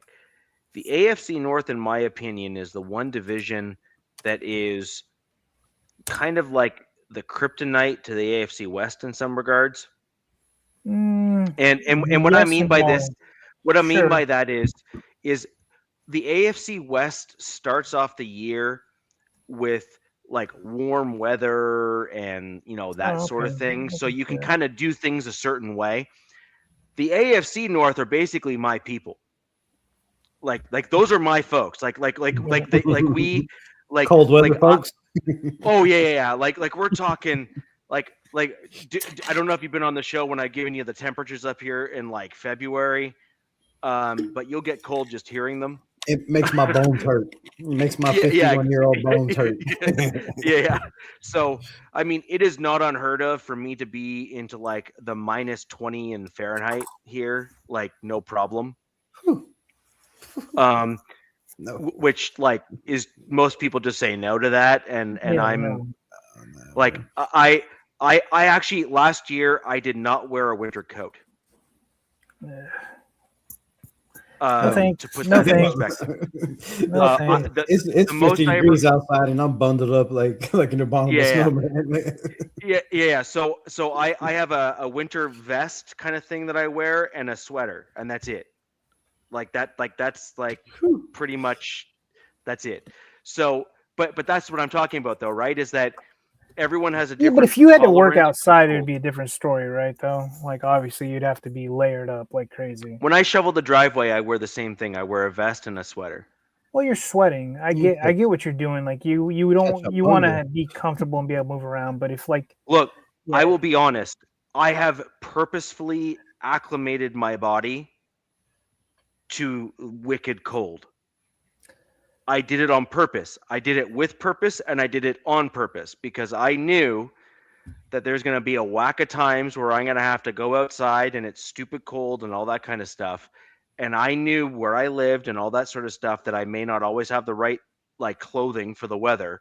And I didn't want to be the person that got sick just because I was outside. So when I was in my teens, I would go outside in shorts and a t-shirt in the middle of winter regularly to adjust my body to super cold temperatures on purpose, so that when I got to be older, I'm no longer in my 20s, obviously, I'm in my 40s, where I said, hey, I want to make sure that I can adjust to the weather outside because it's fracking cold here. I get a truckload of snow.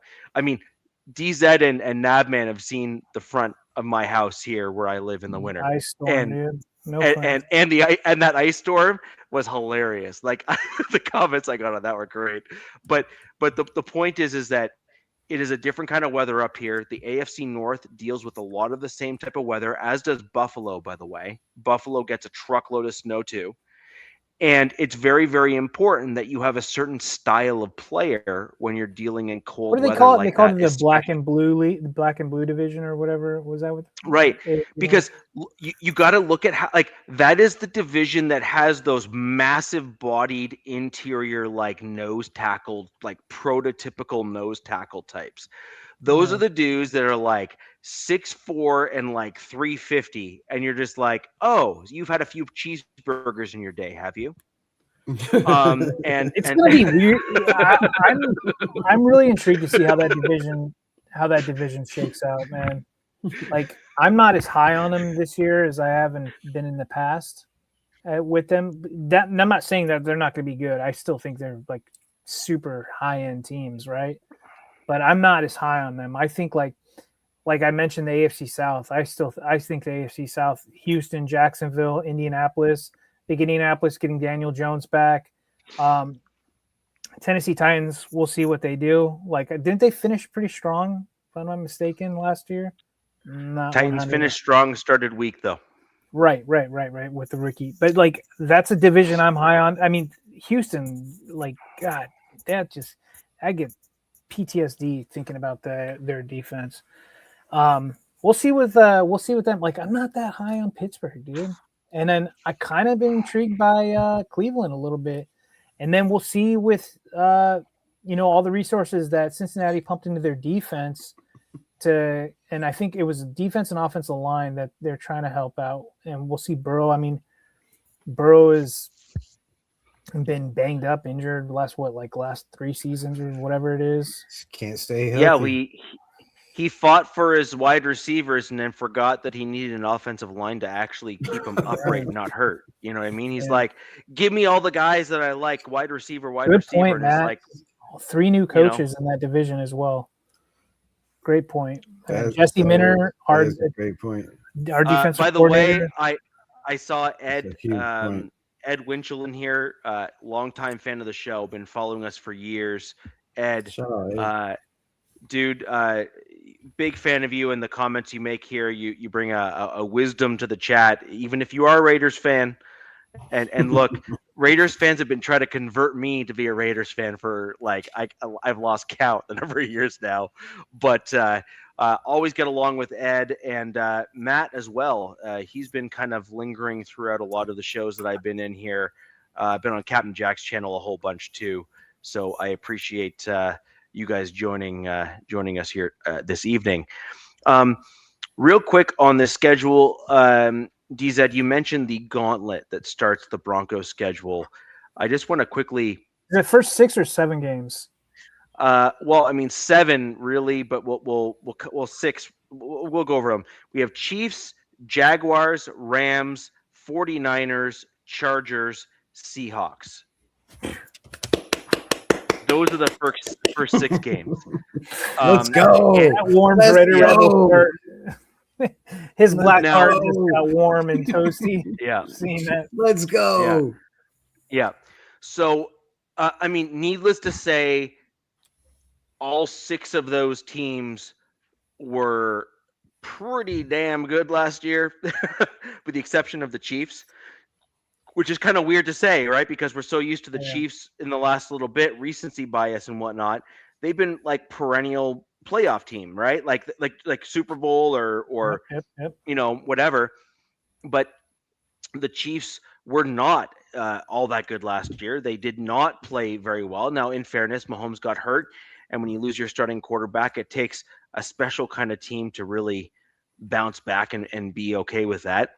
You know, but when you look at what's happened, what's happening rather to the Broncos, I think the Broncos will be able to beat the Chiefs week 1. I think that'll be something that the Broncos will be able to do. Where's that game at? In Denver or in Kansas City?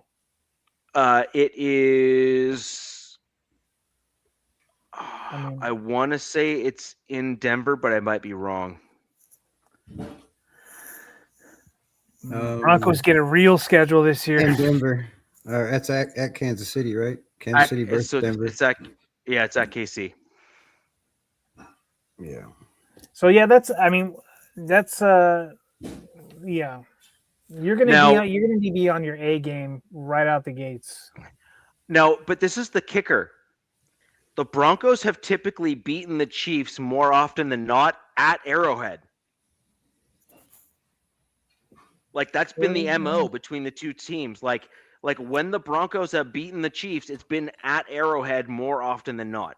And so I actually think that is an interesting piece. I also think the Broncos defense, if I'm going to be honest, I think the Broncos defense is going to continue to be really well. Yeah, I don't think they're going to be pretty damn good. Is really the short answer on that. I mean, you've probably only lost, I think, maybe 2-3 starters, but then you filled them with DJ Jones, JFM, and then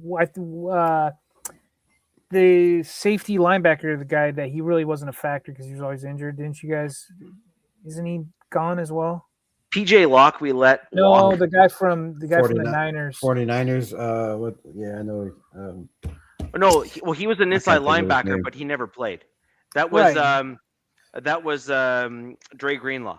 Dre Greenlaw. No. That's what I was thinking of. Yeah, Greenlaw from the 49ers. Yeah. Greenlaw was from the 49ers. We let him walk, but then we brought in a couple other linebackers, a UDFA guy, and there's 2 UDFA linebackers again this year that I'm like we brought in Red Murdoch, who I really like.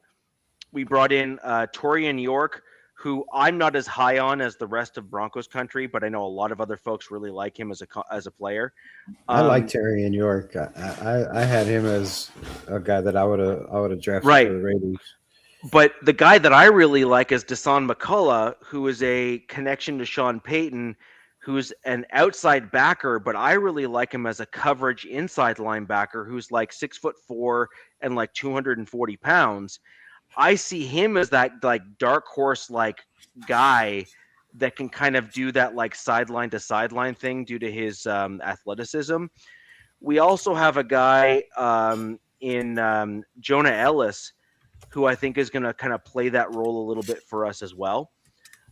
Jonah Ellis has been a phenomenal run stopper at the outside linebacker position, but the Broncos have already said that they're going to bring him inside on a bunch of snaps because the Broncos have such a deep outside linebacker room that they can't bring him on the field. There's just not enough space to kind of bring him into the rotation enough. And so they're going to bring him in at inside backer to get him on the field more. Again, these are nice problems to have when you end up with this depth and rotation that comes in to kind of build like a churning culture where you have to have competition to make the field. Yeah. Every team wants exactly that problem. Like every single team We've wants been that dying problem. for that here. Yeah. So anyways, but 6 games gauntlet starting the season for my Denver Broncos. There's going to be some really, really interesting defensive players. I think they're going to make the roster. The Broncos also have some very difficult choices to make next season because we start to get into, this is Bo Nix's 3rd season. He's coming into his 4th season where the Broncos could start thinking about an extension to get him extended early, et cetera, et cetera. Call out his 5th-year option, et cetera, et cetera. So again, we have some interesting choices ahead of us in Broncos country, but the first 6 games are a gauntlet. We could easily go like, what's your bye? Our bye is week 10. Ooh, okay. Which is a nice like late mid bye for the team, which is ideal in my opinion. That later bye week. Yeah, I was hoping for a slightly later one than what we had. I think we have like a week 7 or something. But so yeah, our bye week is just after the Panthers game. So we don't play. So we go from November 8th to November 22nd. So our bye week is right between the. Actually, Raider Rebel. I believe, if I'm not mistaken, we play you off of our bye week. Yes, you are the Chargers. One of let me see. November 22nd. If I'm doing my math right, I think that's the week after our bye week. I'm doing my math right here. Yeah, that's the first time we play you, right? Mm-hmm. Yeah. That's the first time we play. It's brutal, man. They for being the worst team in the NFL and being in the top 3 2 years in a row. Our schedule is absolutely just it's dreadful, man. Like if you look at it, you're like, really, this team has to come out and just be what I think they could be. 100% different than last year. We have players on the roster that just the coaching has been very, very bad.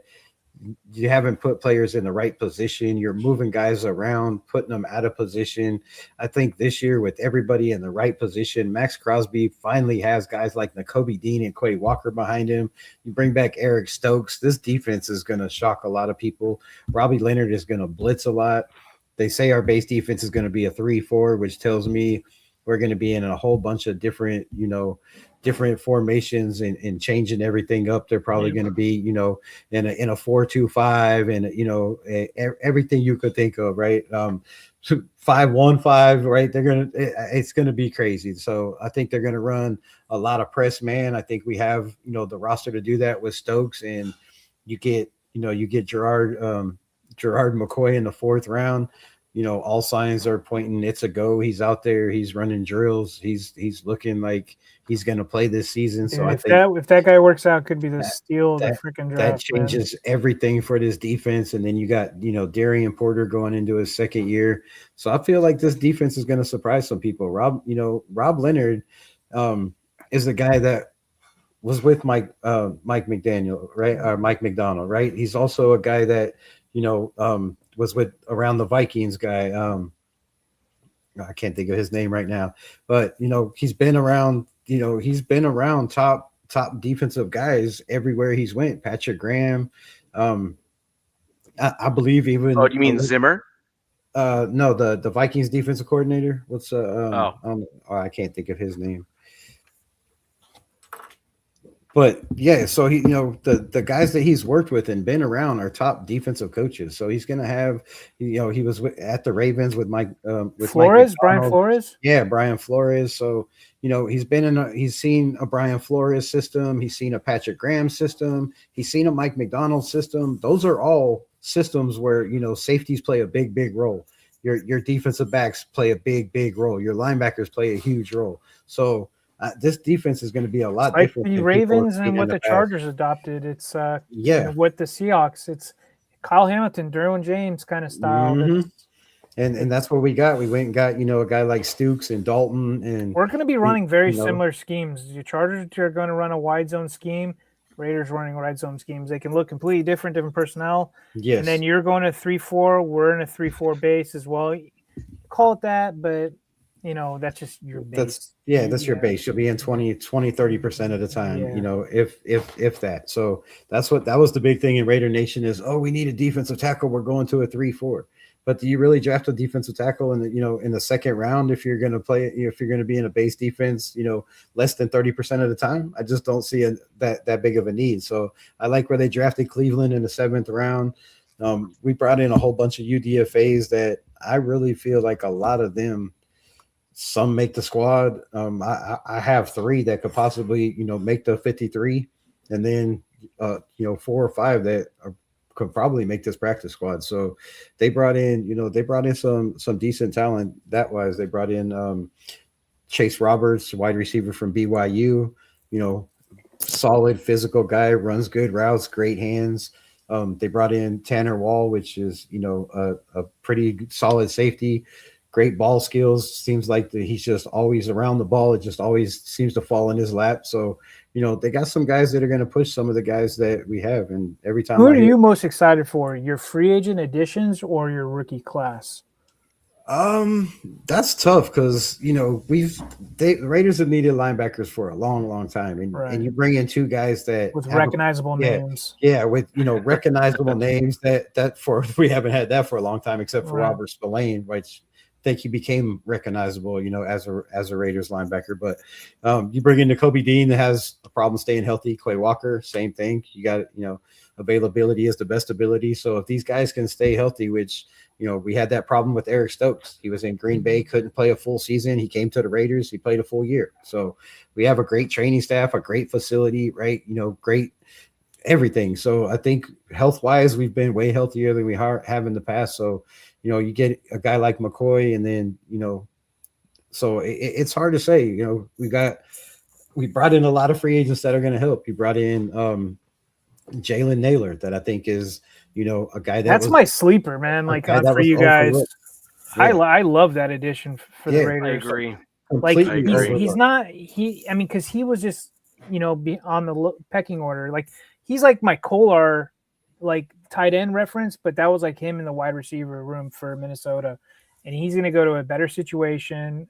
Yeah. Well, better quarterback situation. Let's just definitely say better quarterback situation. Yeah. Whether it's Aiden O'Connell, Fernando, or Kirk Cousins, it's a better quarterback situation than what they had over there last year. So they played 3 different quarterbacks. So yeah, Max Brosmeyer and what I mean, like and JJ McCarthy. So they didn't have a lot of help over there. And what I've been saying on my channel, about Jalen Naylor is he was their 3rd or 4th guy over there, right? And he still had 444 yards on like 29 catches, I think. So you put him in a Clint Kubiak system where, he's gonna scheme up ways to get him open. He's gonna use leverage, right? He's gonna use Brock Bowers being doubled, having to stack the box against Ashton Genty. And the Raiders have a lot of pieces that they haven't had in a long time. So the free agency, like I said, it was great. You bring in Tyler Linderbaum, Jalen Naylor. You also have Derek Young, who the little birdie in my ear, that I have at practice is saying, don't be surprised if he makes this team and ends up, being a receiver, not just a kick returner or a punt returner that they brought him in to be. So, he's out there making plays. They have a nice young receiving core with a lot of speed, right? You have Trey Tucker, with speed. So then you bring in the rookies and you look at, the rookie class last year and the rookie class this year. They didn't get to play a lot last year, so we don't know what we have in any of the rookies really last year. So that's kind of like their rookie class coming out. For a lot of them, they're probably going to get on the grass for the first time. So it's hard to say. I think the Raiders they're heading in a totally different direction for the first time in a long time. We actually spent money in free agency and filled needs, right? You didn't just go out and spend money just to spend money and, get a wide receiver when you have Devontae Adams and Jacoby Myers in the building, right? Yeah. We're not doing stupid stuff like we've done in the past. So yeah, I'm really, really impressed with Spytek and what he did in free agency and then the draft, right? You get your quarterback number 1, which could be. A lot of people are saying the next Tom Brady, right, with just his work ethic and his mentality and the way he spins the rock and to look in camp, he looks like he's been taking plays under center his whole entire life. It doesn't look like he's ever went out there and never done just stayed in yeah. shotgun. You mean? Yeah, just being in shotgun, his whole career. But it looks like he's done it his whole life. His footwork, everything so far from what I've seen in OTAs are way ahead of what everybody thought. Our coaches, nothing but praise. So yeah, great rookie class. You bring in, Traden Stokes, who some people have said, they had a first round grade on Traden Stokes. Others, have said, at least 4 or 5 picks right after the first round. So not only do you get that guy, but you move back 2 picks and then you jump up 25 picks into the next round. You get the guy you want in Traden Stokes, and then you get the guy you want in Trey Zune. So I think the Raiders had a really, really solid draft. And then you move up 1 pick and you steal Gerard McCoy, because that's an absolute steal. If he's healthy, you get the best corner in the draft, right, for a 4th round pick. And then you get Mike Washington, a guy to take some of the load off of. I was going to ask you about him.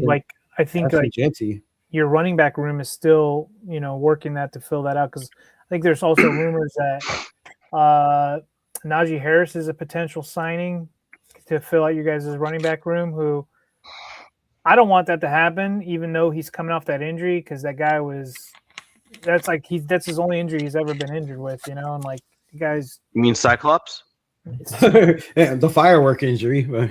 Oh, okay.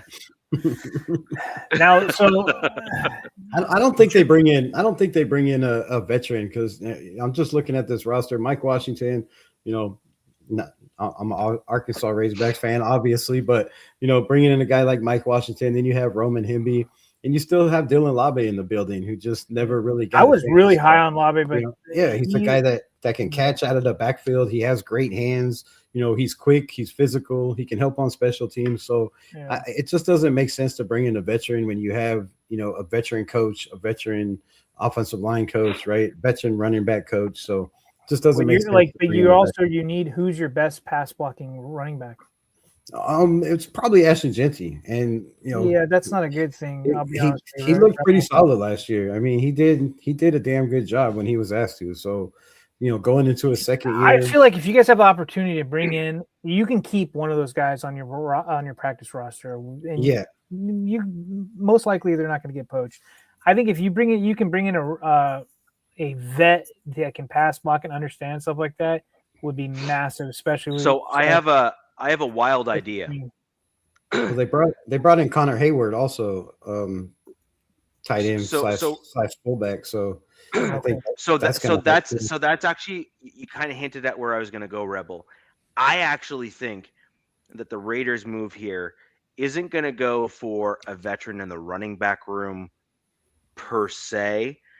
I think that their best bet is to bring in a veteran fullback into their roster for the outside zone style, which, by the way, is a Kubiak special, because it's a Shanahan special, and the two are very much linked in terms of style and approach and all that kind of stuff. I would hope this fullback is like a pass-catching guy, and he's like a jack of all trades. It's a pass-catching, pass-blocking kind of combo platter sort of dude. So you think of like Usac. You're kind of showing your hand every play. You are, but the thing is that the fullback in that role is often also used as a, like, we'll call it the pass catching tight end role, as well as sometimes a slot combo kind of wide out sort of role as well, if you're used in a proper way.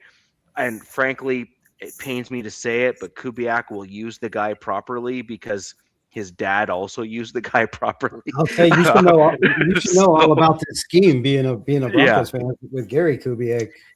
Yeah, so I know Gary's scheme.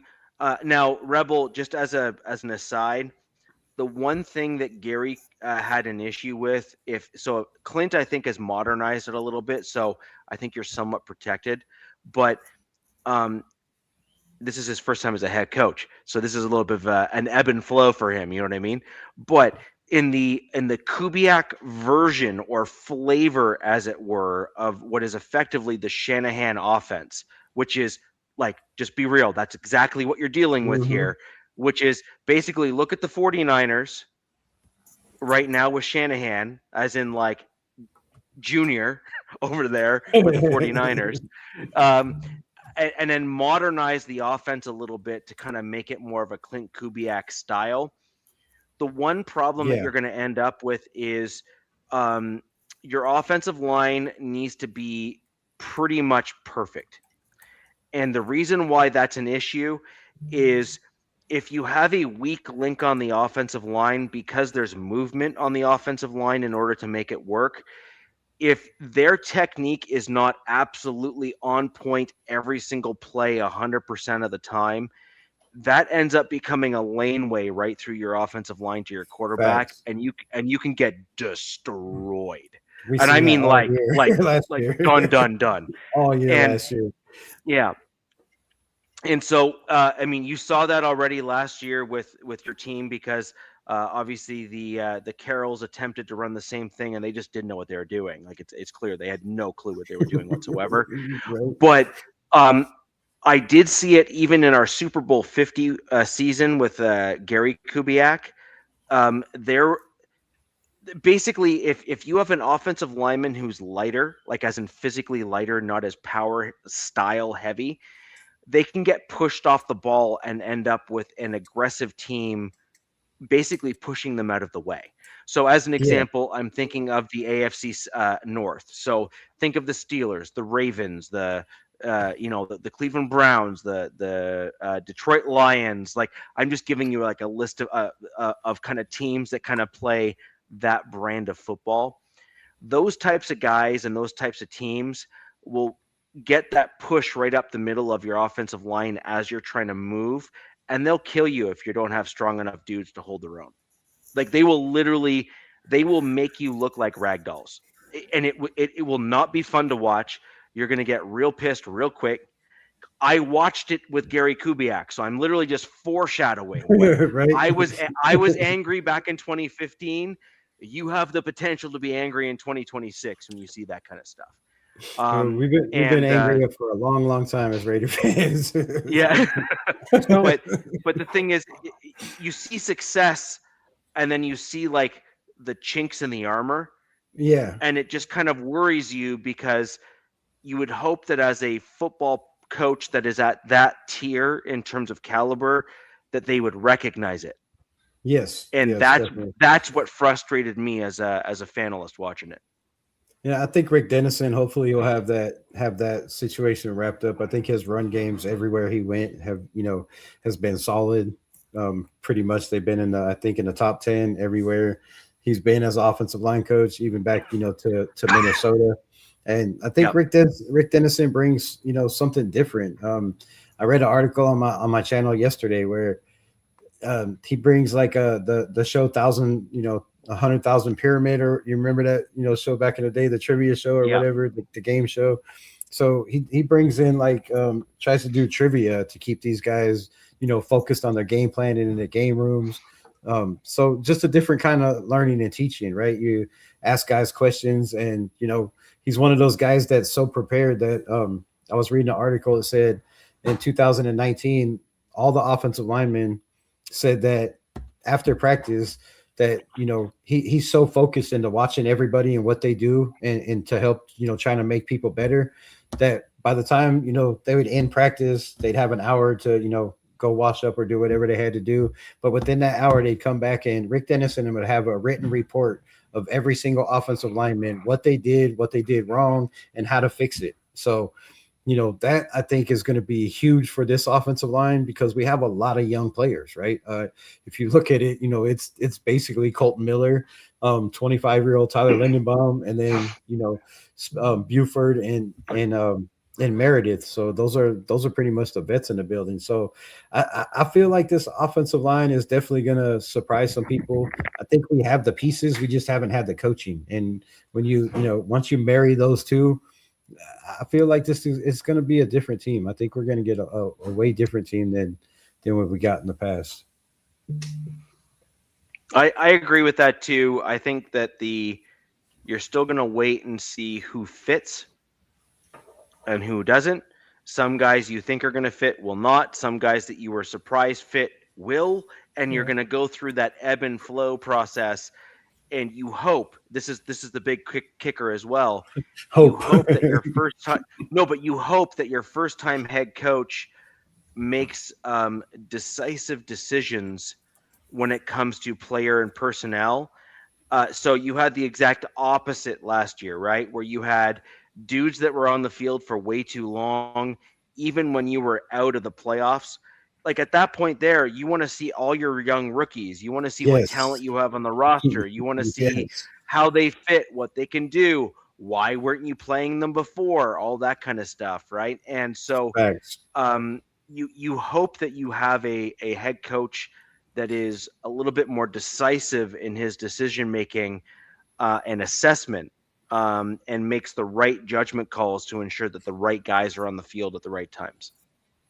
Yeah, I feel like Kubiak does that. He's one of those guys that so far from what we've got out of camp is all the players they've interviewed and asked says he's a no-nonsense guy.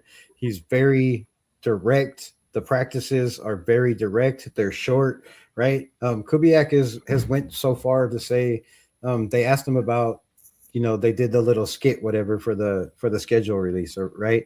And somebody asked him, one of the reporters was like, "Oh, Fernando Mendoza, he looks like he could be an actor, working on that skills." And he said, he's like, I prefer him to focus on football. Like, no smile, no nothing, right? So he's got a kind of a sense of humor where you have to laugh, but he don't have to laugh. He's straight faced, poker faced, and then somebody asked, about, was it his idea that before practice, I guess everybody meets up, how they do before the game, try to bump everybody up, your captains say whatever for the offense, defense, says whatever for the defense. But they asked him, was it his idea to have everybody, group up and get together and kind of huddle up and have that little powwow, before? And he said, yeah, but all the dabbing up and high five and all that, he said that was 2 minutes out of practice that I could, not have to deal with. So he's, he's talking about 2 minutes, bro, 2 minutes. So it is important. You're installing a whole new regime, whole new offense, everything. And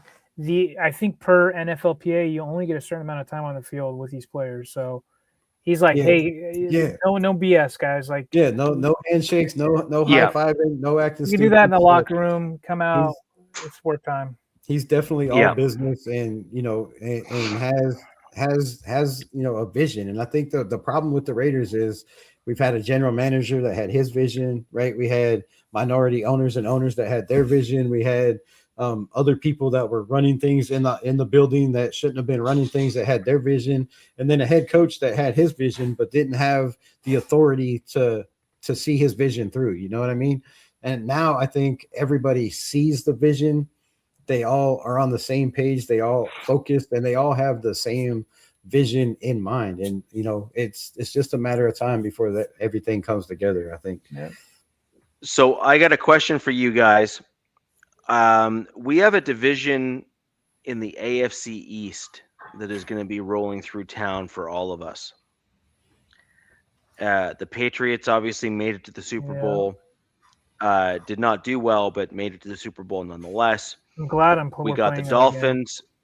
We got the Dolphins. We got the Jets, and we got the Bills. Now the Bills have kind of got that monkey to get off their back after losing to the Broncos in the playoffs there. But I am curious as to your collective opinion. I'm going to save mine for the end. I already have mine formulated on the division. What are your thoughts on that division since we all play them? Are you seeing that as a real tough gauntlet within the division? Are you seeing that as a 50% gauntlet within the division, like between the Bills and say the Patriots? Or are you just kind of not really worried about that division overall because you think we have bigger fish to fry? I'm definitely worried about the Bills and the Patriots. They both got better in this offseason. And then you have the Jets and Dolphins, right? Like, I don't know about the Jets. Jets have got a plethora of young talent. we'll see what that means. I don't know. Those are games that you can't sleep on. You can't slip up, right? And I feel like every year my team slips up on a team. So it could be the Jets, could be the Dolphins. I hope it's not any of those. That'd be embarrassing. But I do know historically my Bullets don't play really well in Florida. They do and they don't. It's like this ebb and flow. But I'm excited to play both teams, to be honest with you. I want payback against the Patriots. I thought that they faked their way to a Super Bowl, and I'm glad they got embarrassed in that Super Bowl. But I felt like they made really good. Like their defense played really well. Like it just so happened that when we played them, that was the healthiest they'd been in like half a season, or it was like 6 weeks or whatever it was. And their defense played really well, especially with our banged up O-line. They smelled blood in the water. We were talked about this before. That's what Houston did. Like games start out like this, they feel each other out, and they're like, "Oh," the D coordinator is like, "Hey, dude, they can't block this side. Tee off right here." You know what I mean? That's what I felt like the Patriots got. But I want payback on them. And the Bills, from what everybody's saying, from the outside looking in, I felt like they got better. Now, let's see. We're at Buffalo, and then we have prime time against the Patriots are in LA on, I think that's Sunday night. That'd be a nice game. But do you play that whole? Do both of you guys play that whole division? Yeah, I think we all do. We all do. All right, I was making sure. But we all do. Yeah, so we get Miami. We get Miami first, which that really shouldn't be too much of a game. I think we have better coaching in the building. Better stars in Brock Bowers and Ashton Genty. I think you win that game, no problem. Yeah, I don't think the Dolphins is a big struggle.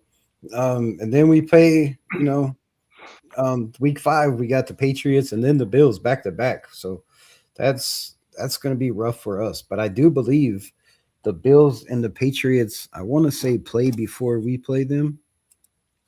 Patriots play in week 4. Oh yeah, you got them week 5 and 6. Yeah, so Patriots play in week 4, the Buffalo Bills. So we get film on both of them playing each other, which will help before we have to play both of them. So I think we have a bunch of little quirky innuendos that kind of help us out. You get a nice game film on the Patriots and what they're trying to do against the Bills, and whichever team wins, right? You get to see how they did it, how they went about it.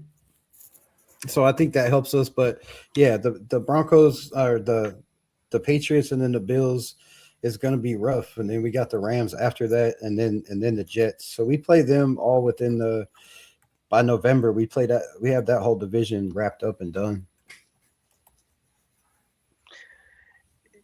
Yeah. So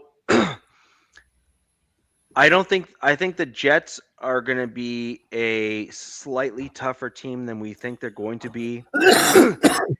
But I do believe that most of our division, with the exception of the Chiefs, will beat them. I think the Raiders will likely beat the Jets, or it'll be like one of those, like, if you don't beat the Jets, Rebel, I think it'll be one of those like field goal wins it sort of games. Like it'll be like kind of one of those sorts of things. Like they got the last possession because like a fumble happened or an interception or whatever. I do think you guys beat the Dolphins. I think the Broncos beat both the Jets and the Dolphins, and I think the Chargers beat the Jets and the Dolphins. I think that the Chargers are just they're just in a really good spot right now overall as a team. They have consistency and they kind of know where they're going. The kicker with the Chargers is that they've struggled and still are coming off the back end of it, of both tackles coming off of major injuries.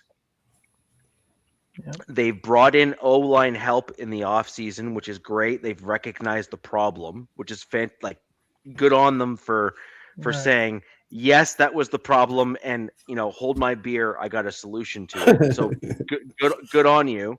I think that was a very wise decision. By the way, hated that as a Broncos fan, but respected it at the same time because it shows a self-awareness as a team. But But I think the Chargers are in generally a good spot. I think they have some good backup talent. They've got a good pipeline now within their offensive line at the tackle positions and guard this spots. Is year three. This is year 3 of the regime. Right. I think they were snake bitten due to offensive line and offensive scheme. Yep. So they got, but so who's to say the grass is greener on the other side with Mike McDaniel? We'll see. I have no clue. Everybody's hyped about it. We'll see how this works out, right? We know he wasn't really that great of a head coach, but by what everybody says, his offensive planning, we'll see if that works. Defense, we lost our coordinator, right? He's now the Ravens head coach.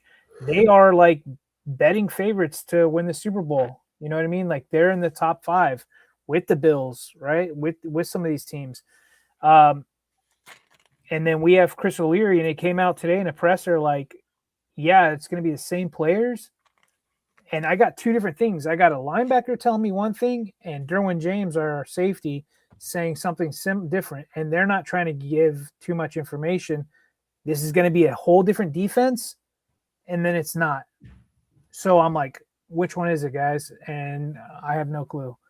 And so, because that was one of my theories, I'm like, this is just going to be Minter 2.0 with O'Leary's kind of magic going on it. All they're saying is it's going to be fast, and it's going to be a simple, fast, aggressive defense, something like that. I don't know. I was like, okay, that's just talk. Who's the defensive coordinator? It's Chris O'Leary. This is his first time NFL as college, right?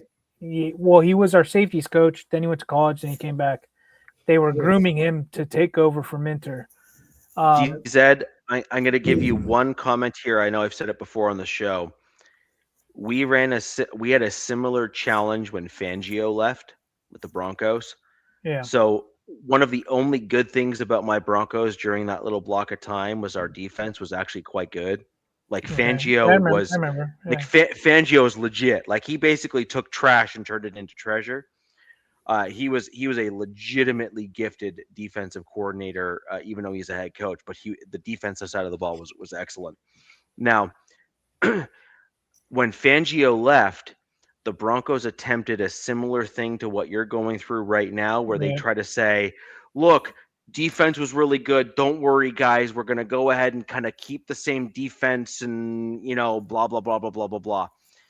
The net was that Vance Joseph got blown out of the water when he tried to basically reconstitute Vic Fangio's defense. That's what I'm afraid of. Because he was basically a snake oil salesman, right? He was basically saying, I'm trying to pretend to be Fangio, but it's not really going to work because that's not how I run things. Man.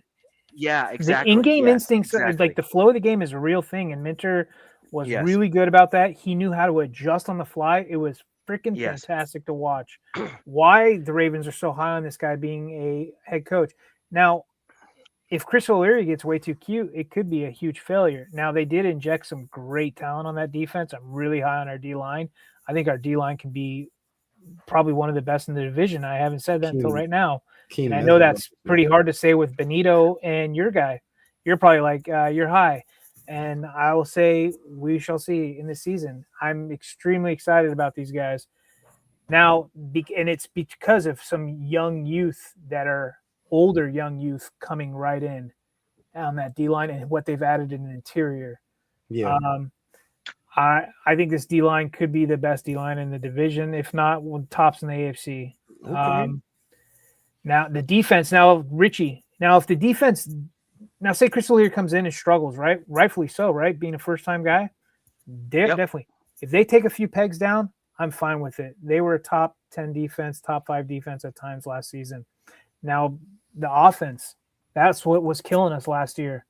If that offense comes up, right? You can get up there. If you can get that offense up and that O-line up, it balances out. And I'm going to be, giving pull kind of thing. We went into the playoffs, I think, with like one of the worst ranked offensive lines a piss poor offensive scheme, rankings, the whole nine, with a really good defense, right? And it just didn't work out. We need those to be closer together in all phases. So we'll see how this works out. But yeah, very could fall on its face, and I hope it doesn't. But I've got faith in Jim Harbaugh and what they felt like they were doing with Chris O'Leary. We'll see. And I have questions for both of those teams and the Chiefs, right? And I'll start with the Chargers.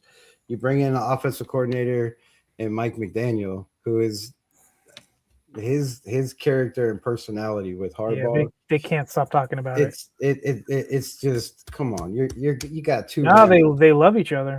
Well, I don't know how if that's the case, but the media, they're all about it, dude. Harbaugh wanted a guy to take over the offense so he can have his hands out of it. He's out of it. That's what Harbaugh is. Harbaugh is not an offense coordinator. It's not a D coordinator. He wants to oversee everything and just let their coordinators run the teams. You know what I mean? Like Kubiak's your head coach, right? But he's probably going to have his hands in that offense massively, right? You know what I mean? Jim's going to be out, and he's going to be like, he's a builder. He's just going to build these guys up. We'll see. Yeah, well, Kubiak he got an offensive coordinator, but it's still his offense, his scheme. He'll still be calling all the plays and all that. So, but yeah, I question, how Harbaugh and Mike McDaniel is going to work. Both of those characters just don't seem right. Right. Yeah. Especially, I don't know how McDaniel. I get it. How McDaniels is going to be with, if it's not clicking right away.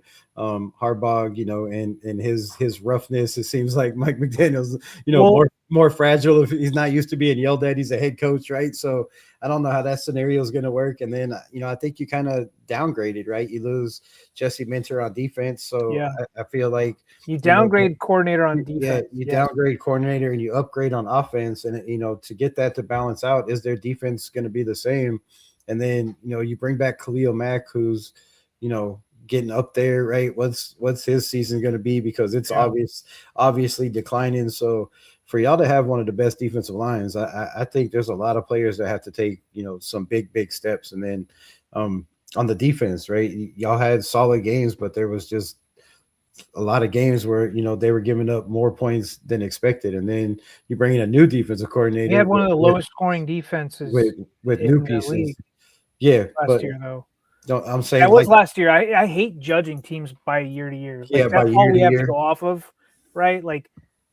But yeah, I see what you're saying.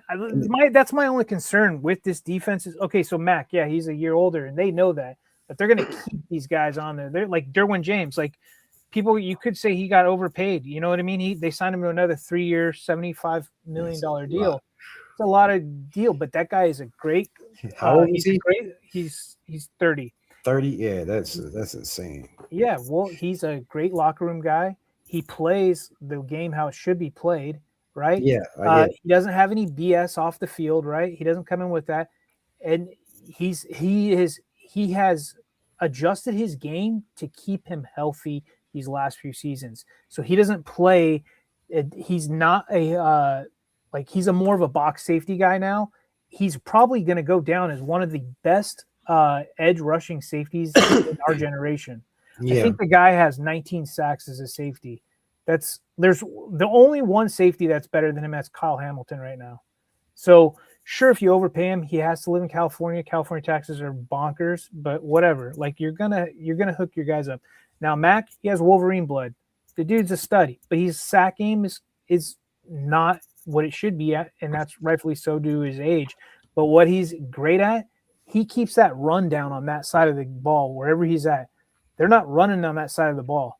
And what he does, he muddies it up, right? Like I've only seen there's one guy I've seen since Khalil Mack's been with the Chargers that steals make Mac, and that was Penei Sewell, whatever you want to say, the guy from the Detroit Lions. He is the one dude I watched like pretty much handle. That was like 2 years ago. 2 years ago. I was like, damn, dude, that guy is special. I was like, holy shit. right? You know what I mean? I was just saying, like, because you look at the offensive line, right, and you look at Mike McDaniel's offense and what it was based on, right? You had H-on, you know, a kind of a not really speedy back, but a speedy back. You had two wide receivers, speedy wide receivers. His offensive system is based off of speed. Y'all don't have no speed over there. So you don't have the speed to run his system. How's that going to fit with his system? And then the offensive line, you went and brought in a bunch of young guys. So how's that going to fit? So we brought in a center. We brought in a center who not just recently was a Pro Bowler with the Dallas Cowboys. He goes to Washington Commanders. They release him. Why? Because they got a whole new offensive scheme, whole new line, and they did him a favor. And the Chargers jumped on him. That was huge. Like that was like a gift to get Tyler Biadasz. That was a windfall for you guys. That was a huge windfall. People don't realize what the hell just happened. They got a guy. They're paying him $30 million for 3 years, right? And anyways, we'll get off that. Yeah, that's pretty good deal. Very special. Like I'm like trying to take money out of this, but we can leave money in there. But my thing was, is it the same offensive line coach? Because I know there was they brought over his O-line coach from Miami, which I wasn't thrilled on.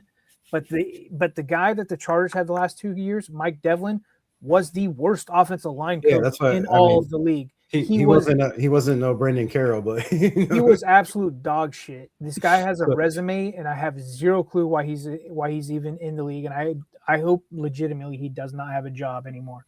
Yeah, that was one of my big questions with him, is that offensive line coach, because you go get Mekhi Becton, you spend all that money, and for him to have the year that he did. Well, Becton flourished. Just playing y'all twice a year, I was like, man, this offensive line, the offensive line coach, I thought ours was bad, but it's got to be right up there. Becton flourished 1 year with Philly, and then got that bag. No, he flourished 1 year. You have Philly, and they ran the most of the time. He comes to LA, and it's just, dude, he played a few good games in the beginning of the season. I mean, we went like 5-0, I think, like right off the bat or whatever it was, or 4-0 or 3-0 in the division, something like that. All right, Ace, put down the weed.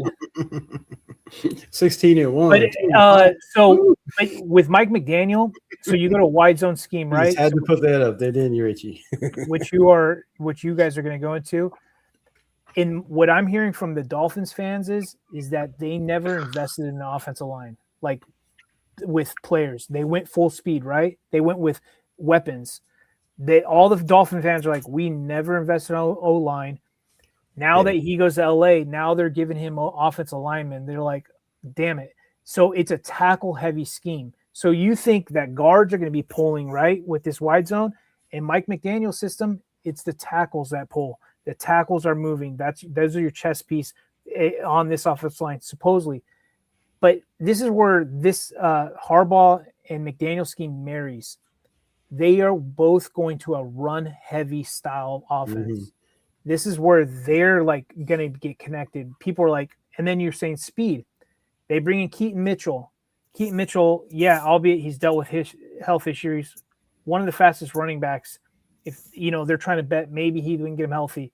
Omarion Hampton is not a speed guy, but I'm high as hell on him. I think he can be. I like Trey Harris, the wide receiver they got last year. I was big on him, and he hasn't really done nothing for y'all. Well, he was just asked to be a freaking blocking wide receiver, bro. We had Greg Roman, the terrorist, as our offensive coordinator, and then they brought in Keenan Allen, who stunted Ladd McConkey. So it's going to be QJ Ladd, Trey Harris, who has got great hands. You still have KLS, and then they bring in Brendan Thompson, who runs a 4.26. I like Brendan Thompson, I'm high on him, but that might just be a special teams guy at first. Yeah, like some end arounds, double reverses. This offense is probably going to be a very run heavy, it's going to be just a different style, like that. I don't know. And I get what the speed is because of Tyreek and Waddle. They don't have a Tyreek. They don't have a Waddle. It's a different style. But they do have KLS. They do have Brandon Thompson. They do have Keaton Mitchell. These guys are all super fast. They're not those guys. I don't think you can replace a Tyreek. Tyreek's one of one. Yeah, and then Jalen Waddle is also very special as well. Over there on the Broncos now, but Waddle, I know that guy. Yeah, just looking at their, the structure of their offense, it was a bunch of, quick short plays and then, throw the ball deep, but you're throwing the ball deep right within 2 seconds and you're letting guys run underneath it in Miami. So that was that, that high pace. I don't think this is going to be an offense that. Yeah, I think he'll adapt a little bit more to what he's got, I'm sure. And he's not a head coach, right? So now he's just focused on the offensive side of the ball. I don't think this is going to be an offense that we've seen before, to be honest with you guys. I think it's going to look like traits. Some people say it's going to look like similar to like the 2016 Falcons, but then what they brought in, people are like, that's going to change now. It's going to be different from that. And then you have Justin Herbert, so you're not going to just have him hand the damn ball off the whole time.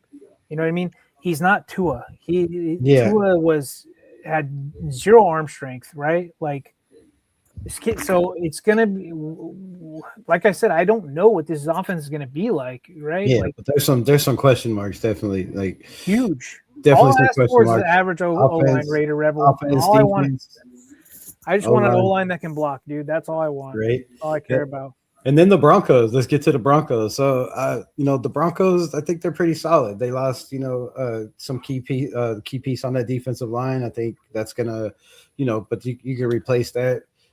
But I'm looking at Bo Nix and I'm looking at Davis Webb, right? Calling plays now. Davis Webb coming in, calling plays. How's that gonna work with Sean Payton? How's that gonna, is it gonna change the offense? Is Sean Payton gonna still be, I'm sure he'll still be the play caller, right? And he'll still have his input in most of the offense. But how's that offense gonna change? And is it gonna be for the better, right? Because Davis Webb's still pretty green. Yes, he was a quarterback.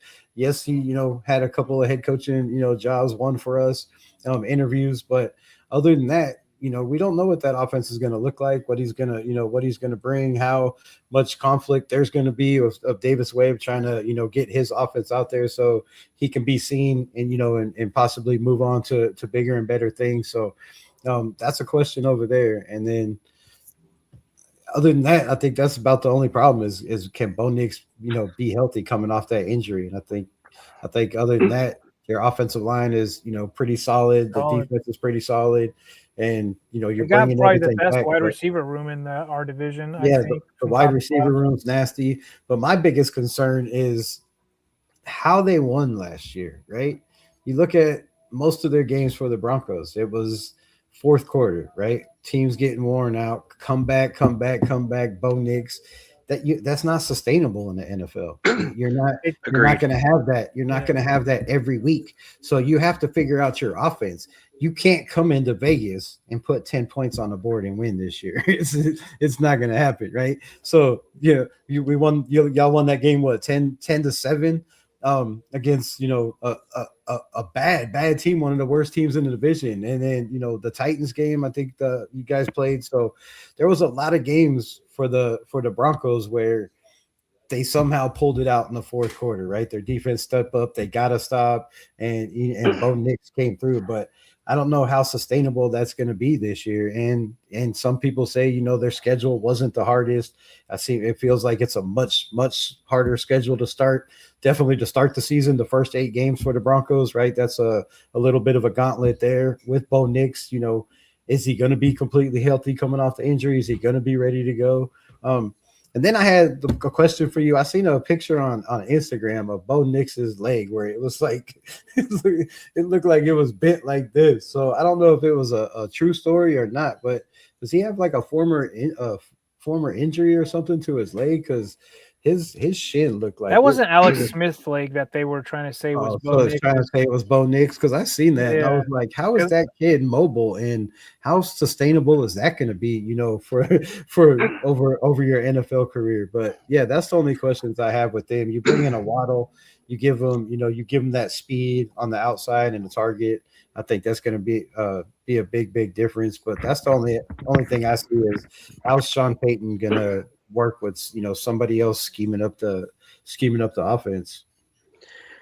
So I'll start with the Knicks stuff and I'll go to the Webb stuff in a minute because I think the Webb stuff might surprise you. My opinion on it, because I'm typically really critical, like very critical, actually, of my team, which is kind of what ingratiates me with many other fan bases, because I don't just sit there and say that my team's going to kill you just because it's my team. Right. So, number one, Bo Nix. Bo Nix has hurt himself more than once on his ankles, and he's had multiple issues throughout college with his ankles in terms of issues and problems. Yeah. Now, that's a good and a bad thing. Number one, the good. He has clearly been able to bounce back and play at an elite level after those injuries. So therefore, his body heals very well, and he has a proven track record at recovery. So that's number one. Number two is he is one of the most elusive quarterbacks in the NFL to bring down for a sack. Not even close. Literally not even close. If you look at his rookie year as a quarterback, as a starter, to his credit, he had some not great stats like interceptions and some other things, which is uncharacteristic for him. But if you look at how he did as a rookie quarterback in terms of sack avoidance, as in like avoiding those big hits and those other things of that nature and whatever, he was elite, not just good, elite as a rookie in terms of avoiding that sack or that big hit and that sort of thing. So I think that's a pretty big banner thing that Bo Nix can kind of hang his hat on, which I think will be very helpful given the fact that he's coming off an injury and he's going to want to ease himself into it and, you know, yada, yada, yada, so on and so forth. Now, the benefit that Nix also has coming out of this is that he's already been through this before. He knows what to expect. He's been through the hits immediately after an injury. This is not something that is unique or new to him. He's just used to this, so I think he'll be fine. So I'm not nearly as concerned with Bo Nix. And by the way, this cleanup surgery nonsense that made it all through the news and stuff, I know exactly what he went through. It is literally like a nothing burger. I know exactly what happened. I know why he had it done. I know why they did the thing. My gut reaction from what I heard from that, I don't have any information to confirm that what I'm saying is true, but I've had my leg shattered playing rugby before. I've been through multiple surgeries on my right leg, including having pins added, removed, added again, and removed again because I've broken it twice just for fun. Why not? So why not do it again? So basically, the long and the short of it is when you have pins put in your leg, your body forms calluses over them. Yeah. And a lot of doctors will ask and want you to leave those pins in because it allows for structural benefit to your leg. Mm-hmm. However, if you do break that same leg again with those pins in it, you run the risk of the calluses that are around the outer part of your bone chipping off, and you end up what are called floaters in your ankle. Those floaters are a danger to you as a professional or highly competitive athlete because they can start getting into where the cartilage is and you can start getting real aggressive arthritis. It is my opinion, for what it's worth, that he had pins that were probably left in his ankle from maybe one of his past surgeries or something along those lines. And when he broke his ankle this go around, I think some of the scar tissue, callus, whatever you want to call it, I think chipped off and was floating in his ankle. And I think that the doctors took the extra precaution this time after the surgery was done to remove the pins and remove the bone spurs that were floating in his ankle so that he didn't run the risk of cartilage damage. That's what my opinion is. And that is a slightly more involved surgery to have done, but it is literally a nothing burger when it comes to these NFL players because it is no difference than a cleanup surgery that you hear these guys have all the time. Like, I bet you out of all of our teams, 3 or 4 dudes on each of our teams had a cleanup surgery done this offseason, and you didn't even know about it. Yeah, nobody heard about it. Okay? Yeah. So I'm not concerned about the Bo Nix surgery or issue. I've said this publicly. I'm not going to renege on what I said now. It is exactly what I think, and I believe I'm correct. Now, that's the Bo Nix side of it. Let's move on to the Davis Webb. Sean Payton has had 3 separate interviews, including one that was really, really candid, like very candid.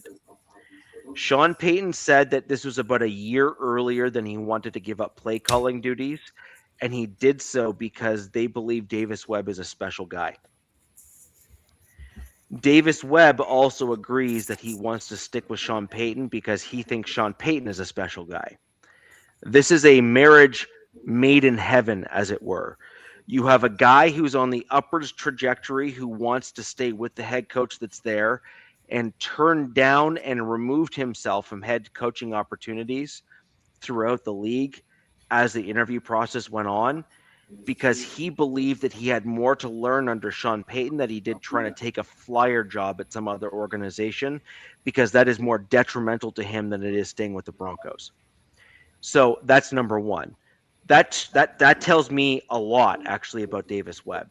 Davis Webb could have been one of these greedy coordinators that wanted to move on to be like the guy, and most often they fail, and they fail miserably, and then they're never given an opportunity again. It's my opinion that Davis Webb is seeing this as a bit of a long haul opportunity with my Denver Broncos. I could be wrong, but I don't think I am. I think that Sean Payton and Davis Webb are working in tandem, where Sean Payton will go to the end of his contract, and I think Davis Webb will end up taking over as the head coach of the Denver Broncos, because I think Davis Webb is kind of being groomed in that direction.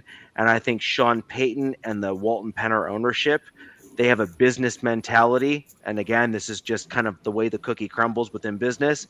Yeah. You're always looking at a proper succession plan, and you're operating it as a business, and you're willing to pay top tier talent to stick around, even if it's a little bit over market value. But if they're that good, you're like, dude, he ain't leaving the building. Go back to the office. Here's your extra $3 million a year or $4 million a year. Like, you're the succession plan. Just sit tight. Yeah, I think the Broncos were very solid last year. I just think, some of those games were just down to the wire, and I think that's going to be a question. Now, this is where I agree with you. The Broncos cannot have sustained success with their model that they had last year. And I believe that this is one of the reasons why Sean Payton agreed to hand the reins over to Davis Webb. Okay. It is my opinion that Davis Webb had his mock game plans as part of the planning last year, and I believe Sean Payton and he probably worked together on them. And I believe that Sean Payton likely applied some of Davis Webb's mock game plans and his, what he thought and everything. Yeah. I think that Sean Payton reflected back on the games and realized that some of the play calls that Davis Webb had in mind would have potentially put them further ahead in points earlier in the game.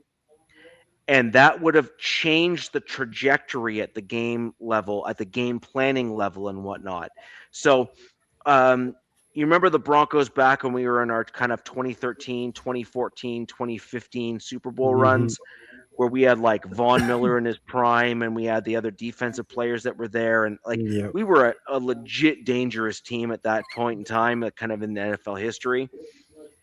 If you look at what Wade Phillips was able to do with the defense with DeMarcus Ware and Von Miller when we had leads in games, and because Peyton Manning was, Peyton Manning, we were able to get up in games because he was literally a better offensive coordinator than most of the coaches on the team. And so Peyton Manning was able to get us ahead in games so that we were 10 points up, 12 points up, and what have you. Well, then you have Von Miller and DeMarcus Ware kill it. Like, we had them tee off in games and get 3, 4, 5 sacks at the end of the game just because we were able to just do NASCAR packages and kill. Pin your ears back and go. Yeah, exactly. And so, and we also saw Brock Osweiler come in a fair amount when Peyton Manning was in his last year, not only due to injury, but also due to some of the leads that we were having in certain games and whatnot as well, right? Well, I think that Sean Payton has recognized that there was a number of games last year that the Broncos really had no right being as close as we were in those games. We should have been way further ahead from an offensive perspective. And I think Sean Payton likely consultant Davis Webb and believed that his offensive game plan would have maybe put us ahead in the scoring side of things. And I believe that that's where we're at. Sean Payton has made Broncos several offensively. When Dobbins went down, like that threw a huge monkey wrench in their offense. So we brought back J.K. Dobbins as well, who, when healthy, is a top 5 or top 3 running back in the NFL. He is very good. And we brought in Coleman. It's a little bit. That's a little rich, dude. Look at his stats. But his stats, his stats wise, he's good. He made your offense turn, but I don't think he's a top. For the amount of carries, I think he could be up there. I still don't like it. I love your guys' wide receiver room. I do not like your running back room. I thought McLaughlin, Harvey, Bidet, and then Dobbins. Like, you still don't have like that power guy that you want. You don't have, they don't really have that. That guy on the edge that bursts with that burst. I feel like we have Dobbins Coleman. can do it when he can, but we have Coleman. We have Dobbins, who are basically the same style. They're basically these like similar stylistic. They're similarly from a stylistic side. And then you have RJ Harvey, who is a bounce outside speed pass catching running back. Now, where you get into some interesting stuff is outside of those 3, who else do you got? Right? You have RJ, Coleman, and JK, and then you have a bunch of I don't knows on the roster. So That's what's making me think like you guys. Is there a chance that you guys still like bring in somebody, or are you waiting for June 1st cuts? Like, or are these just the guys they want to rock and roll with? It's just maybe that's the scheme. That's the style. In my opinion, Jaleel McLaughlin will likely be kept around just because he's got that quick burst and he's literally a fan favorite within Sean Payton. Sean Payton loves that dude. But I, in my opinion, what I've wanted, and I think this is incredibly important, is you need that power, large, pass-catching combination dude. So you need a dude like a Marion Hampton. You need a dude like you're just talking Najee Harris. You need a guy who is in a Ashton Genty frame, an Ashton Genty. You need a larger-bodied, pass-catching combo dude that can kind of be a Swiss Army knife for you and do a bunch of things. Isn't Genty 5'8"? Yeah. No, he's 5'8", but he's a great 5'8", great look, he can wear heels and lifts and be whatever height he wants, right? But the point is that he's a bowling ball. He's quick. He's got speed. He's got good center of gravity. He's got a great combination to make him a solid player at the NFL level. The Denver Broncos need a bigger-bodied, kind of like power-style guy. In my opinion, I think that we're going to use a tight end for that role in the fullback position. Now, whether or not we keep our proper fullback, one of my favorite guys on the roster, Adam Prentice, that dude is a beast. He's like one of my favorite fullbacks in the NFL. Undrafted free agent by my Denver Broncos. We let him go. I am on record. You can see my old X tweets as well as my forum posts on Broncos. I had a few choice words for the Broncos for letting him go. And by the way, here's a fun fact in trivia. The coach that picked Adam Prentice up was Sean Payton when he was with the Saints. Which tells you all you need to know. Right? And says it all. That says it all, right? And so anyways, long and the short of it is this. I think Davis Webb is going to be given the reins to call the plays, but he's going to be having the wisdom of Sean Payton beneath him to ensure that there is a sounding board. Look, he's probably obviously shown something, dude, for Sean Payton to be like, dude, I'm giving it up. He's going to step back and just be like the mentor. You know what I mean? Like, take it over. Like, there's like a saying, I forget the saying, but he's like, the protege. Yeah, like the sensei or the sensei protege, something like that. young grasshopper, henceforth. Young Padawan. But I did want to say offensively, obviously Waddle for me, that was my for the Broncos. That's a huge addition, like just massive, especially to pair with Cortland Sutton, who we know is, that super high end number 2, still with Troy Franklin, and you got Pat Bryant there. You got little Jordan Humphrey. You got a lot of dudes there who I like. They fit your guys' scheme. But a guy that you guys drafted, Jolly, like I think that's what you were missing in that tight end room. The tight end. That with the other guys. And I think that's another weapon who will eventually, and we talked about this weeks ago, but who could push Ingram out. You know what I mean? Like this could be Ingram's last season with you guys. I have Ingram getting cut. Or it could be that, or it could be cut, yeah.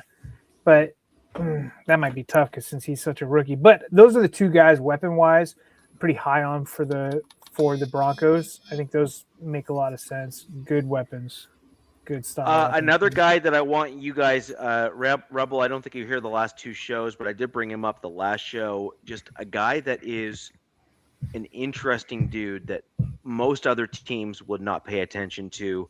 A tight end. We drafted him in the 7th round last year by the name of Caleb Lohner. Yeah, I was just looking at him. Now, Caleb Lohner is 6'7", 260 pounds.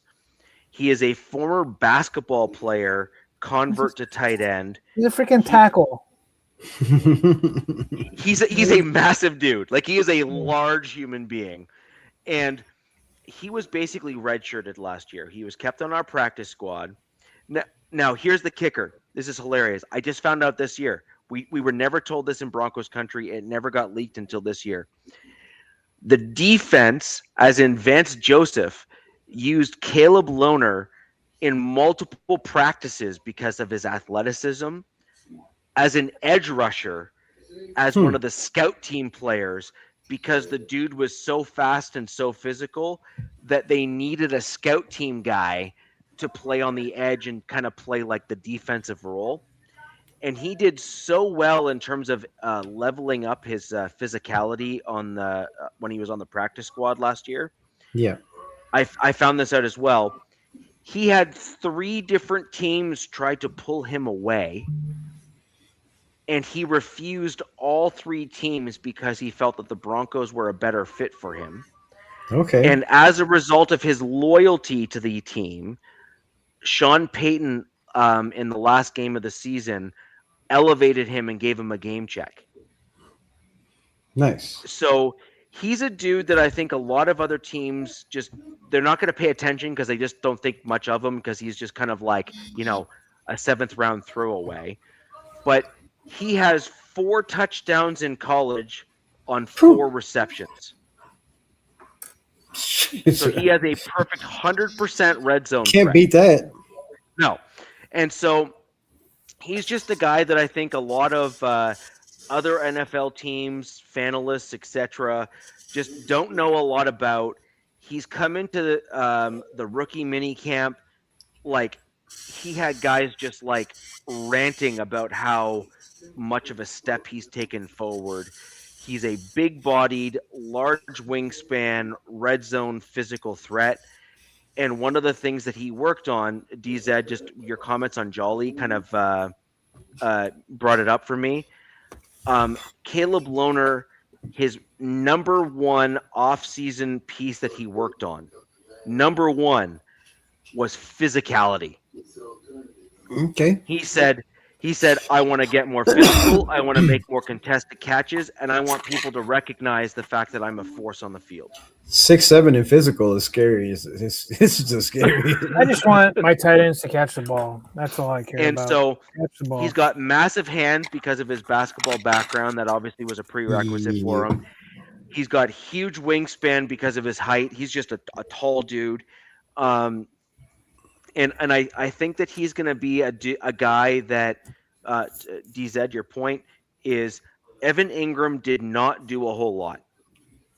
Yeah. Evan Ingram was kind of a disappointment for the Denver Broncos. Whatever their plans they had for him, it just didn't. It did not work out. he got hurt. He didn't do the stuff that he was needing to do. He didn't get himself open. And then when he had opportunities, he had a fair number of drops that were low key, like major issues for the Broncos last year, that were really problematic. And so I think I've said it on a couple other shows. I think Caleb Lohner makes the 53. I think Justin Joly makes the 53. I think you obviously are going to have Troutman likely make the 53 just because of the contract that they gave him. And then the question then becomes, do you keep a proper fullback or do you keep a tight end fullback combo? If you keep a tight end fullback combo, I think that tight end fullback combo guy is going to be Nate Adkins, who's one of my favorite tight ends on our roster. I think he is, in my opinion, the best well-rounded tight end on the Broncos. And then I think Declan, the guy that we draft in the later rounds, makes the roster as well, just because he's too good of a combo guy as well. You think you have that many holes on your roster? No. I don't think you have that many. Who's they going to push out? Oh, that'll push out the fullback that we had on the roster last year. The Broncos, out of all the teams going into this offseason and draft, like had the least amount of holes. Like, yeah, I don't see them changing up too much of the route. They might keep a lot of those guys for the practice squad, but I don't see them changing too much of their roster. For the Raiders, real quick, I'm like really excited about Mike Washington. Like, I think that I'm high on him because he's a complete opposite back of Jennings. Yes. And I think that's a little bit of lightning and thunder. I think it makes too much sense. And then comes from a wide zone system in Arkansas, so he knows, Yeah, dude. I think the cut back lanes more than Ashton Genty, did, so. And then just looking at Trey Zune real quick, I didn't realize he was that big as a guard. Yeah. That dude is 6'7". That is massive for a guard.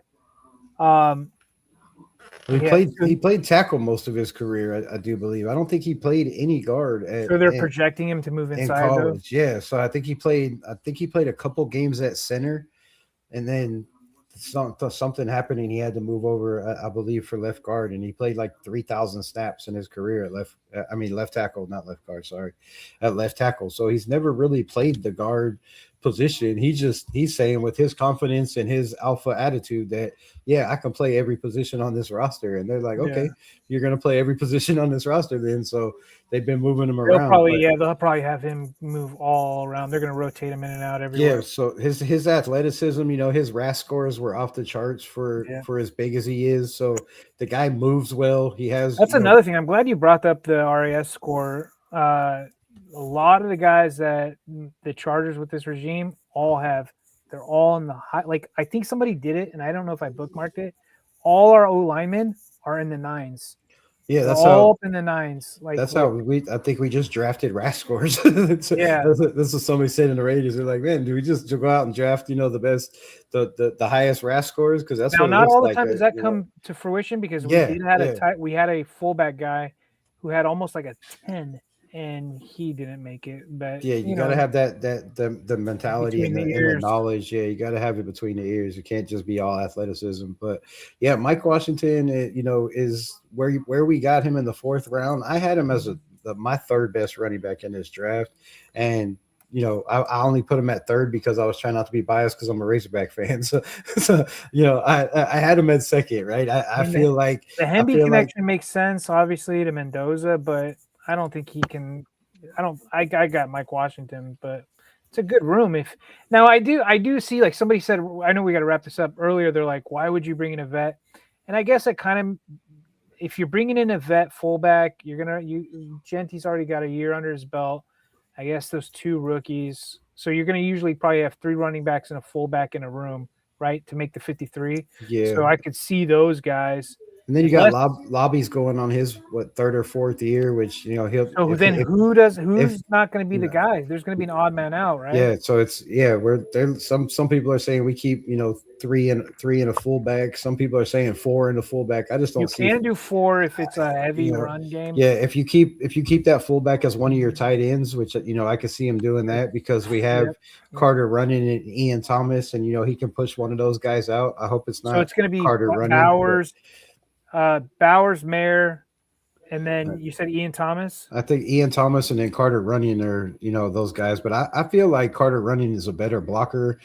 His RAS scores were like a 9.96 coming out. His year, so I don't know how that kid wasn't drafted, and he's college tape. Yeah, very very physical.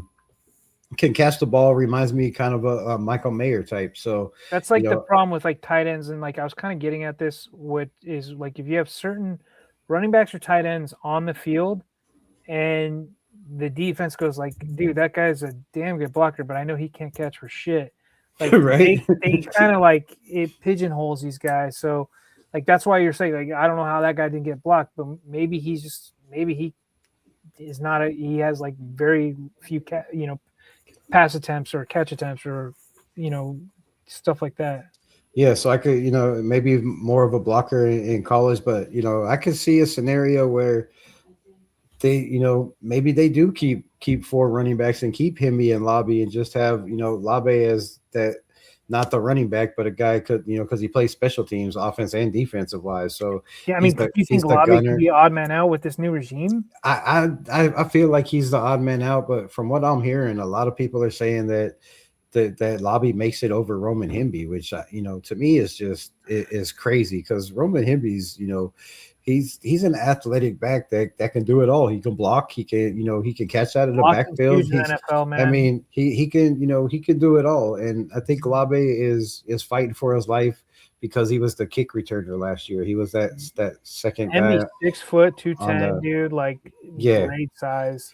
Yeah, and Labe is what 5'8", 220 pounds. So but he's that guy that it just depends on what Kubiak wants, right? If he needs a guy that he feels like could come out of the backfield just to run wheel routes, and catch the ball out of the backfield instead of having Ashton Genty, taking that abuse, then I can still see Lobby making it. It's a good problem to have, right? Yeah, it's a damn good problem to have. Yeah, you've got a nice, stable running backs.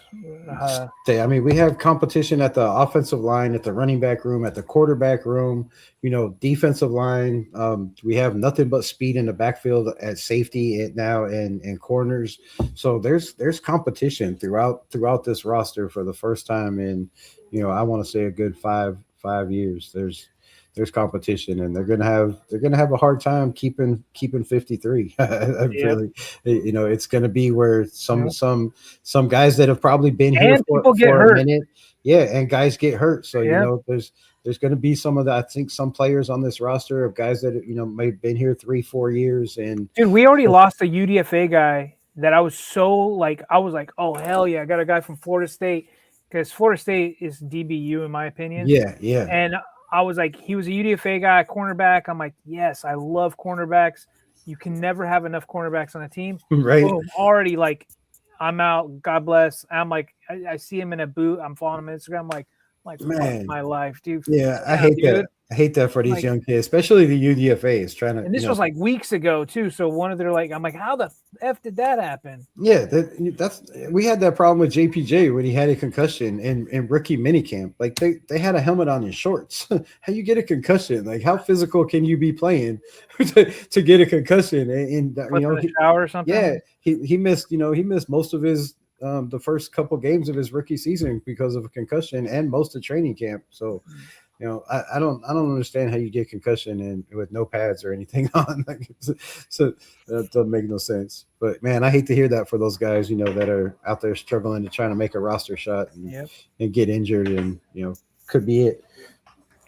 100%. I mean, the other problem that you end up with is that some guys can make a go of it in college, because they are the biggest, strongest, most athletic guy on the field or whatever.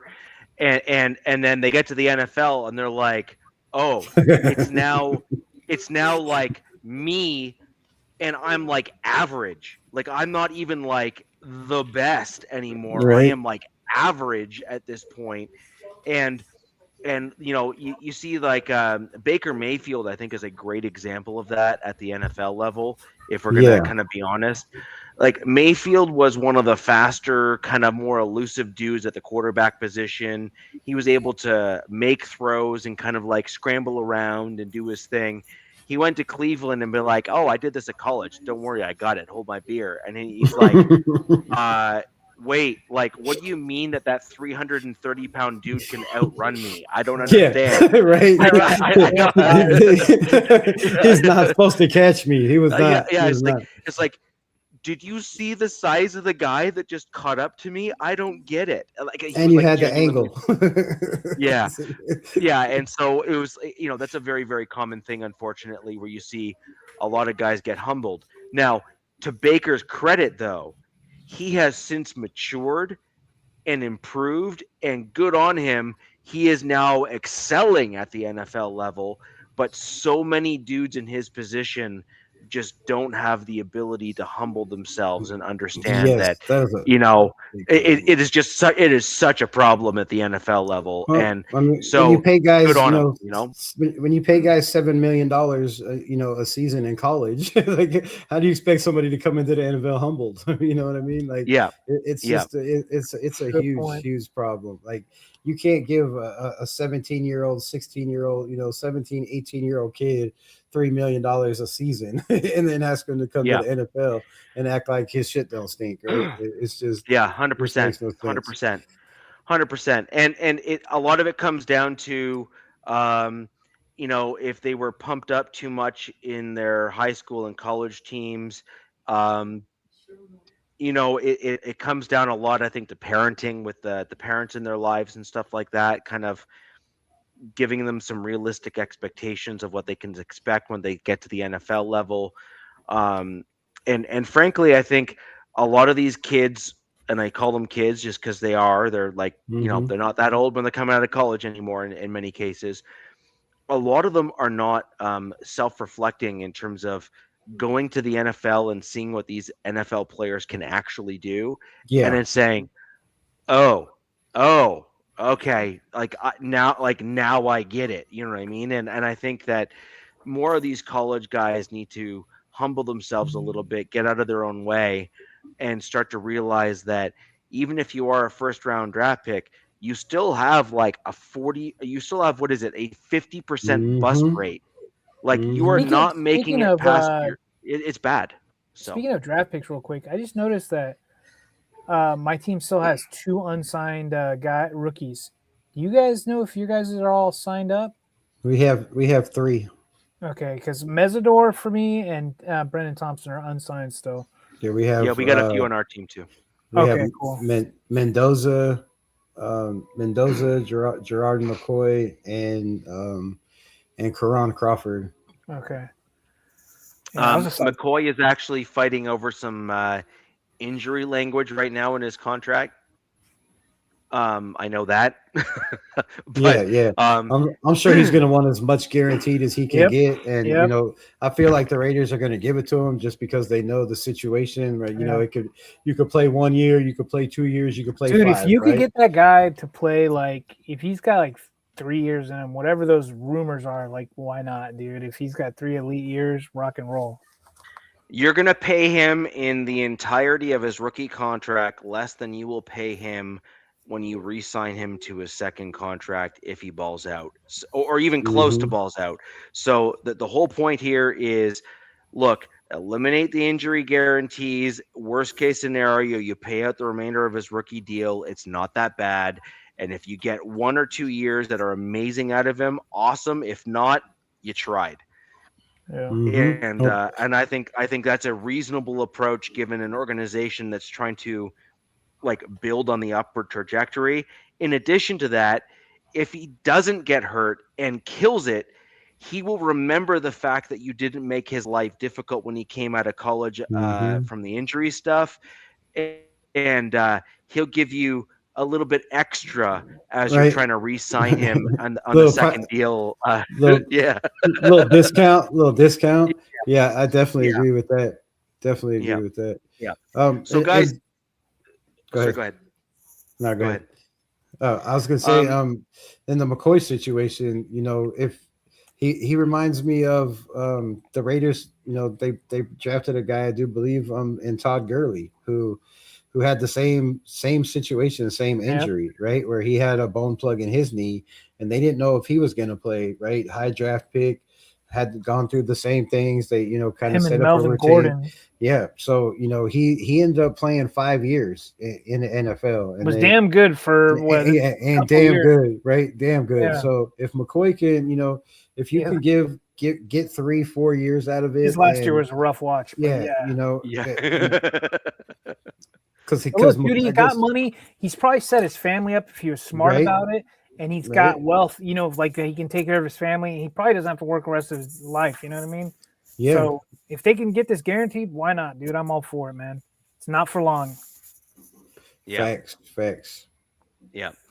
So that'll do it for the show. We kind of covered a little bit of the schedule there, a little bit of the players, a little bit of the news. Next week, we're going to delve right into the details of OTAs. We have rumors of OTAs for a couple of our teams, early on stage of OTAs for the rest of us. Overall, the Raiders Rebel here did a fantastic job representing his team, awesome. laying down the deets in terms of information, facts, as well as a well-balanced approach. Everyone, if we can go ahead and thank Raiders Rebel in the chat during the show, let's go ahead and give him a round of applause. And in the comments down below after the fact, I want to see some thanks for Raiders Rebel coming into the show and doing a fantastic job here on the show, filling in for Nav. And Raiders Rebel has his own channel. If you can go ahead and quickly plug that for me here. Look, all of our fans like to get information on the opposing teams. You put out a tremendous amount of content on the Raiders. Go ahead and leave that for us as we close out the show. Yeah, it's at Raiders Unleashed. And then, I have pretty much it's at Raiders Unleashed on everything, X, Snap, Facebook. So yeah, same thing on pretty much everything. I'm on every social media that you could think of.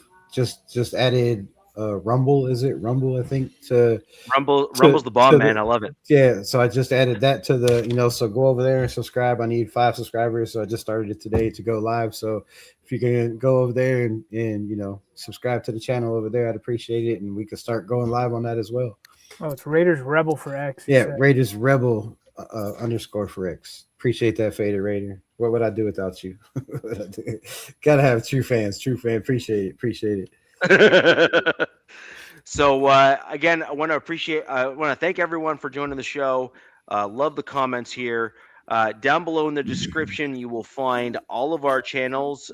We got DZ with his Chargers channel. I am part of the MHRT network, which is a whole plethora of Colorado sports. Don't be fooled. I am nowhere near Colorado. I live up in the central part of Ontario in Canada. And so I am just a mere Broncos fan here from Canada. But ladies and gentlemen, thank you very much for joining the show this evening. We're going to have lots more content for you. We're going to have a lot more stuff. I also want to hear from you on X. I want to hear from you in the comments down below. We can bring in, probably before the season starts, one common opponent to have a sit-down conversation with about what they think and all that sort of stuff. What do you guys think? Who do you want to see? What team do you want to see? And I will make it happen. So go leave those comments down below, and we'll kick this Wild Wild West show off with a bang. Ladies and gentlemen, until next week, where the West Side's the best side. Peace. Fast lane when I pass in the street, bag of money in the passenger seat. Tempo's been asking for me on the road from the west to the east. Way up, I might never come down, cause the coast racking up the flame out. So high, I might never come down, so what, this is my lifestyle. Wait a minute, work hard.